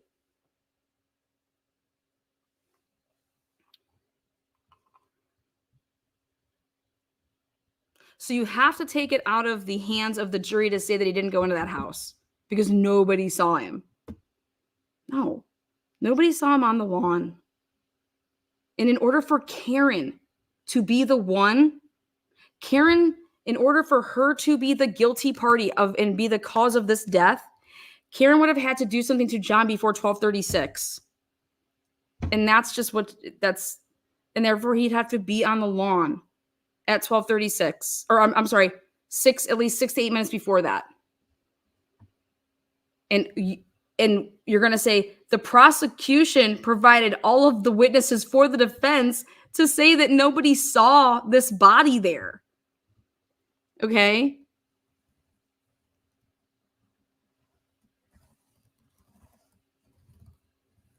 And it is unreasonable to think that all of these people, not just the people that were inside there partying, but someone like Allie McCabe, who came to that house, somebody like the boyfriend, the Tristan guy that came to that house, sober, who was driving and not partying, right? Who was 18, 17 years old at the time, right? Shit, she just went and saved a dog that night. She's got a really good eye, right? Give that broad pop. Like, oh yeah, woohoo. You can see things, right?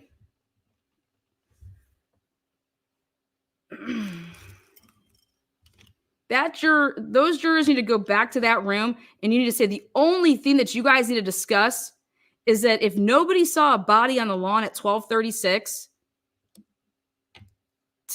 or 12:30 to 6 a.m., then you must acquit Karen Reed. Those are all witnesses, and how can you ignore what they're saying? In order for Karen Reed to have committed this crime, there has to be a body there.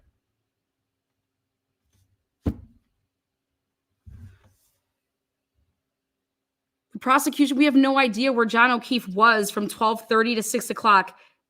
That's on the prosecution. Where is John O'Keefe? All of your witnesses, nobody knows where John O'Keefe is. You guys understand that?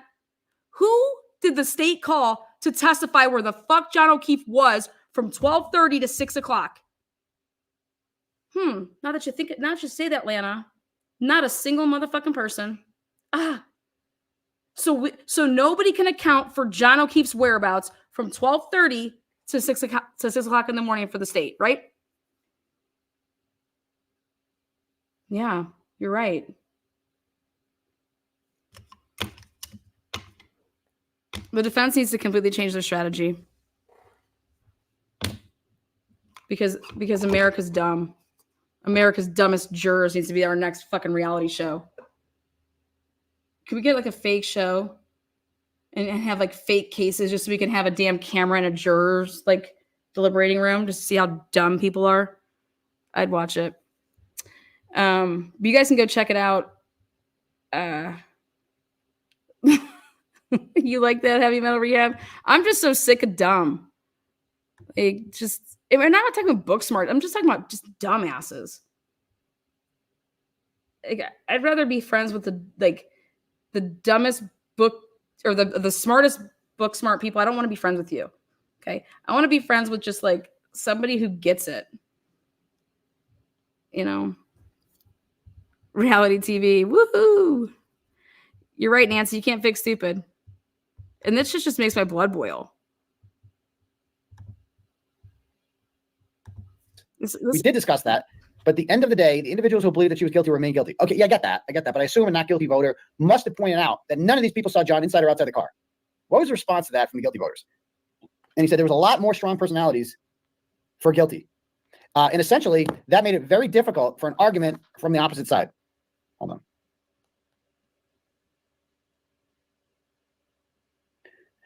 All right. Yeah, there's a lot more strong personalities for guilty. And essentially, that made it difficult, very difficult for an argument from the opposite side. I knew it. And this is the corruption. This is the corruption I'm talking about. Auntie Bev made sure. And keep in mind, so how do they know who to get rid of? And this is another thing. So they left their notebooks every day on their seats, right? And I've heard through sources that one of the jurors wrote somewhere on the sheet, like made comments about whether or not that they thought Karen Reed was guilty. A couple of them did. And that who's looking at their notebooks? We don't know. Who's looking at Was anyone from the district attorney's office looking at those notebooks? Was Jim McDermott looking at those notebooks? Which court officers were looking at those notebooks? The same court officers who, some of them clearly don't like us. A lot of them do. A lot of them love us. And I love them too. Right. Some of them I don't think do. All right. And I'm just like, was Fanning looking at them? I don't know. These people are writing in their notebooks what they thought of Karen Reed's guilt or innocence and what they thought of the witnesses, right? Then what happens? Well, Auntie Bev picks the foreman before the lottery. That is not, and I don't get why Karen Reed's defense team isn't fucking raising high holy hell over that. The fact that they picked the foreman, a former cop, she picked the foreman, or if the video was averted. It's an interesting answer. Makes sense, right? Wait here. But you should be appalled that we live. Okay, hold on. Go right. Okay. Because there was a little bit of. Okay. What did you think of the inverted video? Okay, thank you. It was confusing because you would have to videotape the video. What? That's what we came up with. What? You would have to videotape the video? Playoffs! We did discuss it, but by that point, it didn't matter because the guilty voters were convinced there was no planted taillight. What? So wait, I'm so confused. I thought you're supposed to go through the evidence. How can you sit here and say, but by the time we got to that, it didn't matter? What? So it didn't really matter what happened in the garage if the video was inverted. Oh my fucking God. Who is in charge of this jury room? You should be going through the evidence in sequential order, in chronological order. The inverted video, you would have to move up because okay, let's start the day off at this. CF McCarthy's, okay? Let's put all the pieces of evidence that we heard. Fuck the order that the damn state went in. We have to put this in order of like what happened that night into the morning, into what are these people doing? Oh, I never thought about putting it in order like that, Lana. Well, how are you going to figure out? I'm floored. I think that the alternates should be included in jury deliberations, but that their vote doesn't count until it would need to be. Because why wouldn't you have the alternates in there deliberating, but that, hey, their vote just doesn't count until if it's, somebody gets kicked out? Because what would you do? Just have, if somebody was to get kicked off during, what? Like, that this doesn't make any sense to me. And I think that they should have a say because they should be able to influence people's votes. They listen to the same damn thing.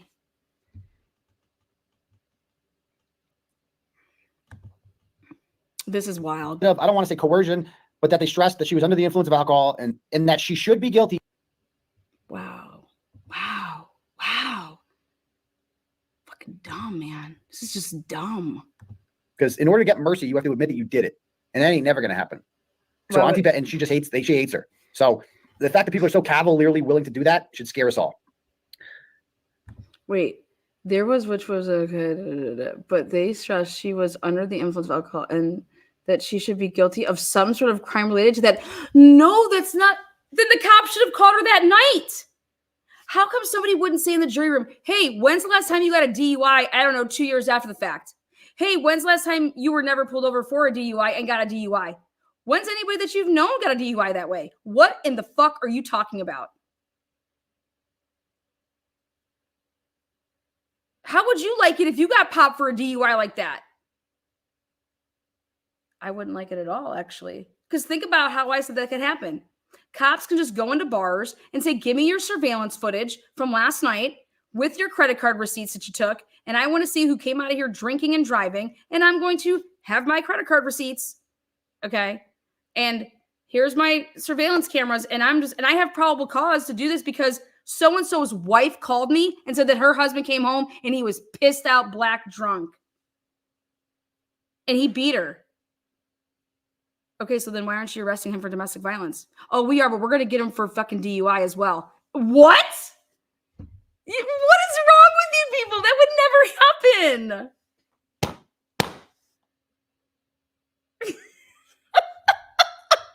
Fucking unbelievable. They settled on involuntary man. They settled on it. Like they couldn't, like they're figuring out what to order on a goddamn pizza. One person wants pepperoni, another one wants pepperoni, another one sausage. We'll just get fucking bacon or some shit. Okay, fine. They settled on it. A lot of individuals changed their vote because they were convinced that she was operating while drunk and likely killed him. But nobody saw him. What do you think of the inverted video? Did they feel intentionally deceived? It was confusing because you would have to videotape the video. That's what we came up with. We did discuss it, but by that point, it didn't matter because the guilty voters were convinced there was no planted taillight. So it didn't really matter what happened in the garage or if the video was inverted. It's an interesting answer. Makes sense, right? If you believe that the taillight was there the whole time, it really doesn't matter what happened on that video, right? Because the taillight was there the whole time. I get that actually is an answer that makes sense to me. But my bigger question is like, and I guess I should have pressed them on this, is like, but why would they feel the need to invert the video? Like, is that not a sign of dishonesty to begin with? How can you trust them? But again, I guess they thought it just didn't matter. Wait a second, you guys. Wait, Turtleboy, you have to give this way more weight. No. What are they talking about that somebody recorded a video of the video? That's what needs to be asked. What are you talking about? We're talking about evidence in a murder investigation.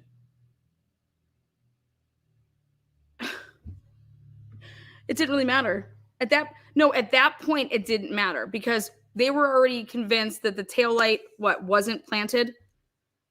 But if you put it in chronological order, then it matters because that would prove or at least provide reasonable doubt that, oh my God, look they provided this with this inverted video, so we couldn't see the taillight, you fucks. I can't even believe this. If another trial begins, wait to see what that shit show of jury. Oh, Scott, if there is another trial, I'm coming to jury selection. I want to be in there. Isn't it open to the public? They're just not going to stream it. That's all I care about seeing. That's all I care about seeing because I will remember everything that's asked and I will report to a T. But because was Turtleboy not allowed to be in there? Is it closed? I mean, that's the only part that I care about now. I want to be there for jury voir dire. They did not let public in during jury selection. Well, that needs to change.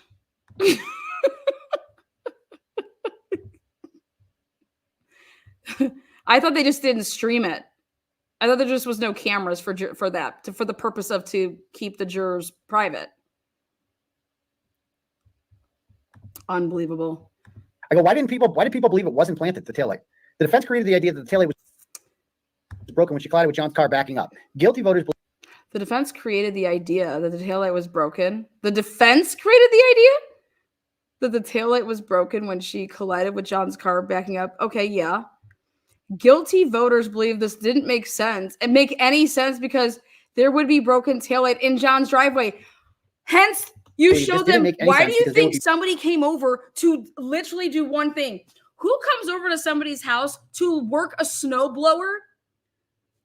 Think about this.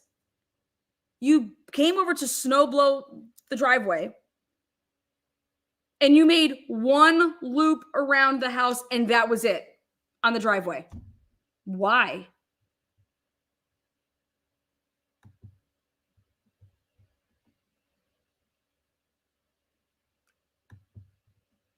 And yes, it does make sense. So there would be a little bit of piece of taillight there if somebody was to go to that house, like what's his name went there. Because remember, leaf blowing motherfucker. He went over there because he's like, oh, I thought the incident was at like John O'Keefe's house. Remember? So he went there. We don't have any footage of that cocksucker arriving, and the ring cameras catching that. Unbelievable.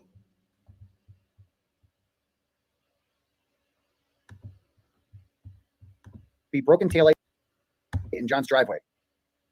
And okay, so this is another thing that they need to debunk. And I know Sean and the Gulf and them have attempted to debunk this by suggesting that Carl Dougal or Paul O'Keefe or someone took John's car and had it fixed, that it actually was, fucked up and that they got rid of the taillight. I find that hard to believe. No, I'll tell you why I don't believe that. We measured this. I agree with Turtleboy here 100%. We measured where with the backing up and what would have made her light crack like that and what part of the SUV would have actually been touched. So. And I think when we start saying stuff like that, like John's brother was in on it, or Carl Dougal, stupid as he is in on it, I think we start to lose credibility. That's just my opinion.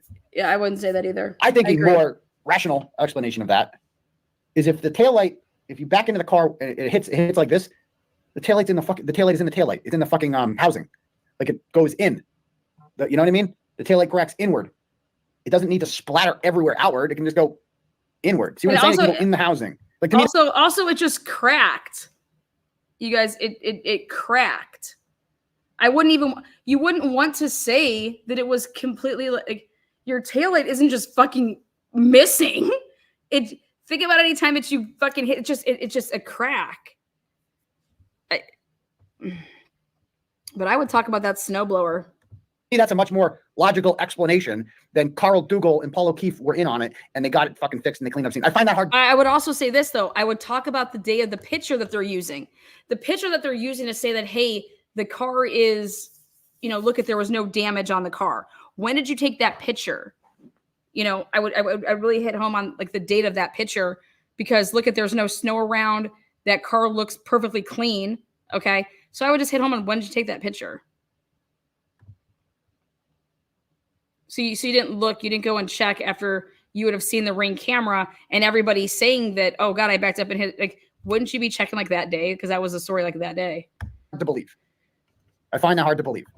But so I think we should go with the more plausible explanation. But again, these are things that the defense, they really talk about it much, And now that they know that this is what the jurors are thinking, you got to address it. Oh, Sean did say that it fell into, so there we go. That's what I think happened. And again, John's car would not be fucked up from that. Like it's not like she banged into it. All it takes is just the right angle. I agree. 7,000 pounds of metal. That's what a traverse weighs. Going into a taillight like that, it can crack it. No problem. Without causing damage to your car. No problem. So there's not necessarily going to be pieces of taillight found at John's house or damage to his vehicle. There doesn't have to be. So, and again, these are things that I feel like this can be tested. The beauty of what Karen Reed has right now is let's all fuck up our cars, man. It's an army of people behind her willing to spend cash, willing to pay money. Okay. We'll pay for that. If you need to do it, we'll pay for a fucking new Lexus and we'll just, there's a 2021 Lexus. We'll just pay for it. Chip in 50 grand, get a Lexus just so you can test this shit out. Give it a shot, see what happens. Back into a traverse going that exact angle and see what happens. Test it out. Do a dummy, get a recreation of John's body, an object that weighs that much and see what fucking happens when you hit it going 24 miles an hour. I saw the same thing. Do a computer simulation. Reconstruct. There's gotta be ways, I told him to get in touch with Scott Roeder. Scott Roeder needs to be on this case. Okay. There's got to be ways to do this. And it's unfortunate. They probably thought they didn't have to do it, but they do, clearly. Goes on to say that if I go, I will do Scott's this didn't make any sense because there were broken taillights in his driveway. We all felt that it wasn't as credible. We believe that the individual who okay, so here, okay, right. We believe the individual who put the car on the flatbed. Okay, right here. Put the car on the flatbed in Dayton, the tow truck driver, would have been a valuable witness to the defense. Yes, I said this. I agree. Only because we can talk about the fact, was it chained up and pulled on there? Did you have to have those key cycles that y'all are asking about? They can talk about the condition of the taillight and would be a very credible witness. Yes. I'm with you on that one, Juror. Let's hear from the tow truck driver. Speak up. We got to hear from this guy. It's come on. We got to hear from this guy. That guy. I was in Valley Park. I parked cars when I was 19 years old. So I understand that in the heat of the moment, they Okay, I want to hear Flamati. Flamati's a fucking fuck.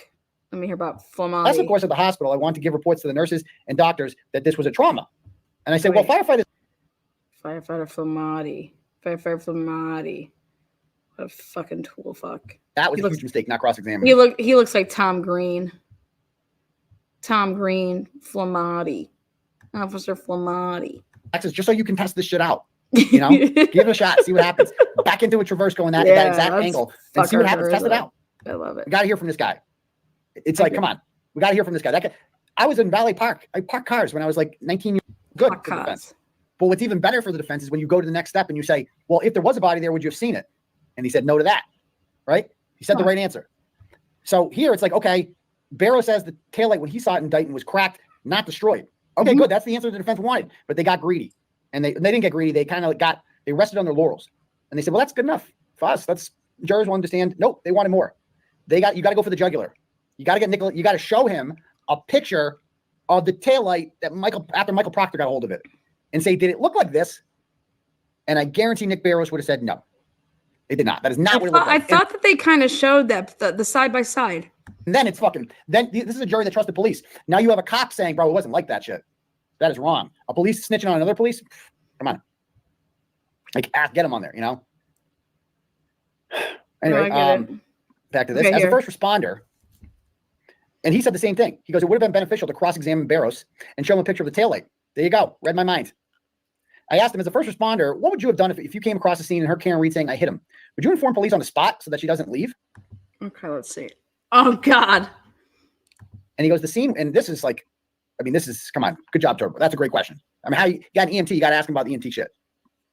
The scene would have been chaotic. Unless she was that expressive, I would have dismissed what she said and focused on patient care.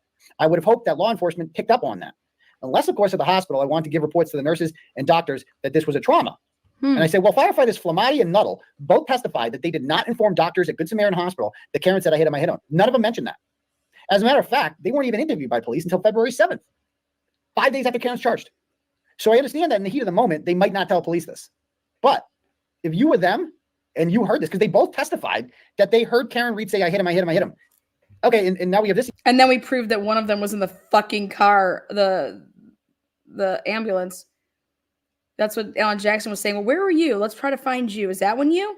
Is this you? Weren't you in the back of the bus there? I don't know. You don't know where you were? Like, you're a fucking liar, man. I would depose these people.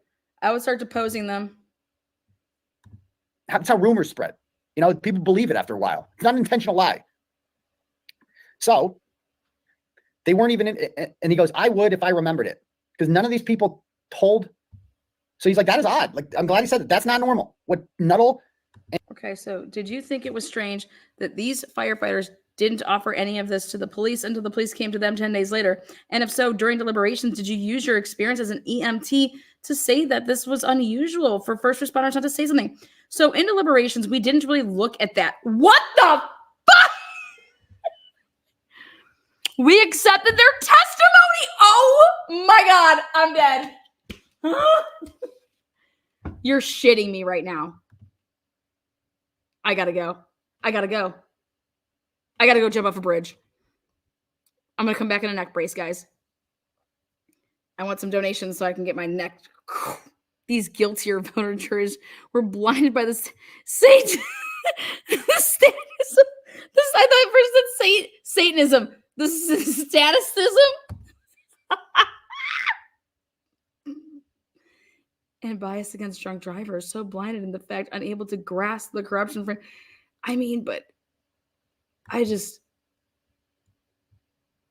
nobody gets a DUI this way, but all of them should have gotten DUIs then. We accepted their testimony and didn't really look at that as evidence about whether or not she was guilty. Are you guys on fucking crack?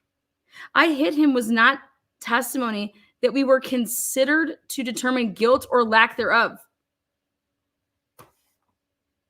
What we looked at a lot was the testimony of the medical examiner who put what the cause of death was, which was a fracture of the base of the skull. And the point of impact was from behind. And there's arm injuries and hypothermia. So could that be related to the backing up of the car? And the guilty voters felt that the car must have impacted him somehow.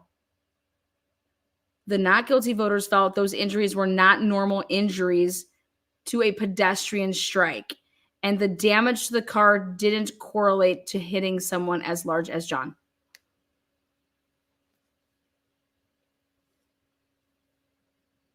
I think I'd get arrested if I was in a jury deliberating room. I would say, how fucking stupid are you, man? Just go get our lunch. Fucking stupid are you? Jurors all should always be ultimate. No credible witnesses. They were all under the influence. You guys.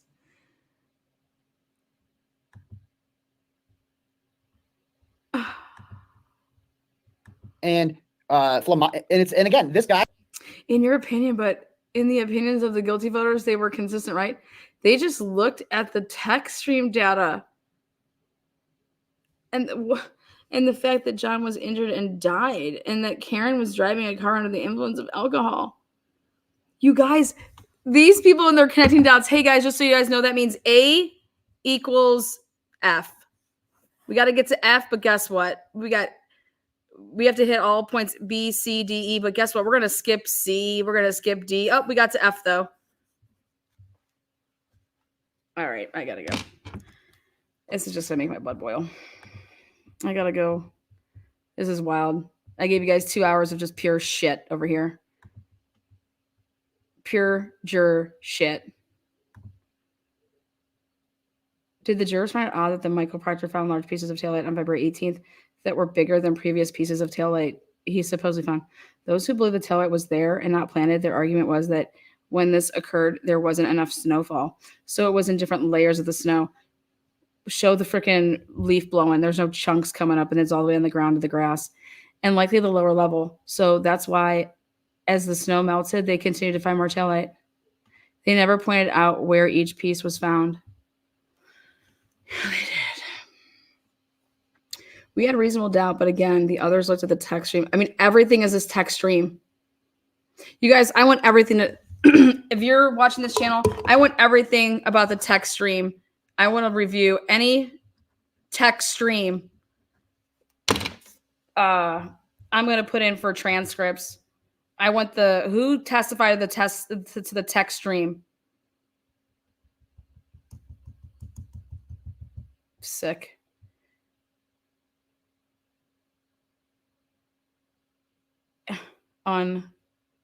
Unbelievable. The text, like, what text stream? What the are they talking about? Like,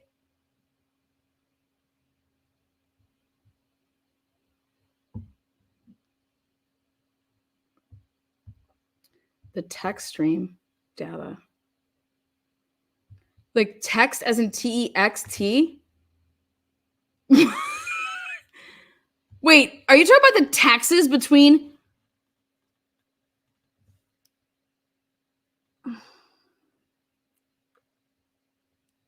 Are we talking about the text messages?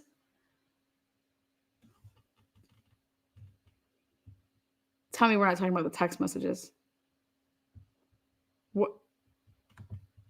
I think eventually they did, but it wasn't as organized as you would expect they would have.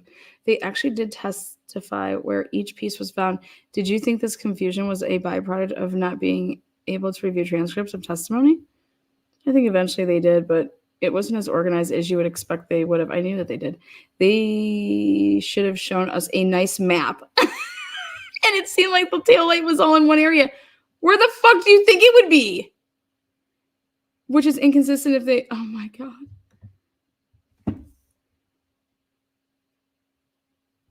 Oh, that text stream. I thought someone said TEX. I was like, what? Okay, this is wild. The text stream, the Lexus. Well, they better have a goddamn Lexus rep that someone from Lexus is going to talk about this and just upend that shit. Because if this is all based on that, what I recall from that is that there's no dates or timestamps associated with anything, and that they're working backwards. Okay, and they're tracking. This is what the car did here. This is the movements, but yet they did not take into account the getting up onto the tow truck and getting off the tow truck.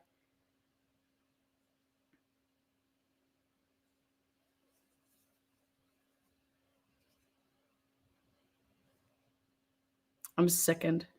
Lexus rep would have been a good defense expert witness. Well, I think you're going to have to probably go further than a rep because, no offense, but who sells cars that knows about this key cycle shit? I wonder if Karen did Karen have what do you call it, OnStar? Did Karen have OnStar?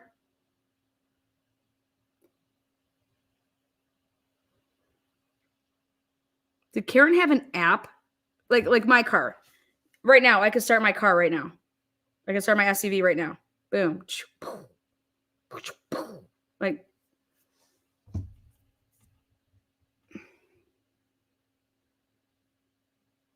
yeah. Like,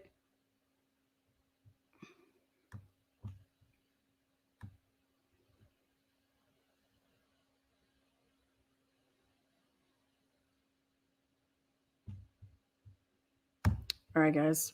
I'm gonna talk to a Lexus guy. I know a Lexus guy.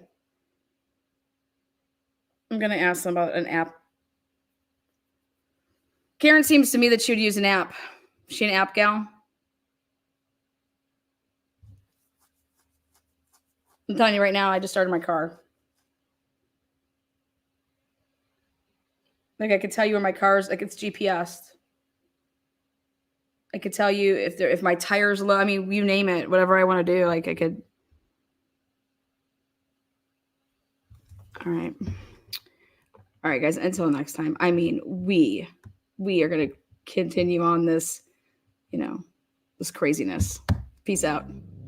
We are not afraid of whatever evidence is unearthed from whatever source, because for 15 months, every stitch of evidence has been consistent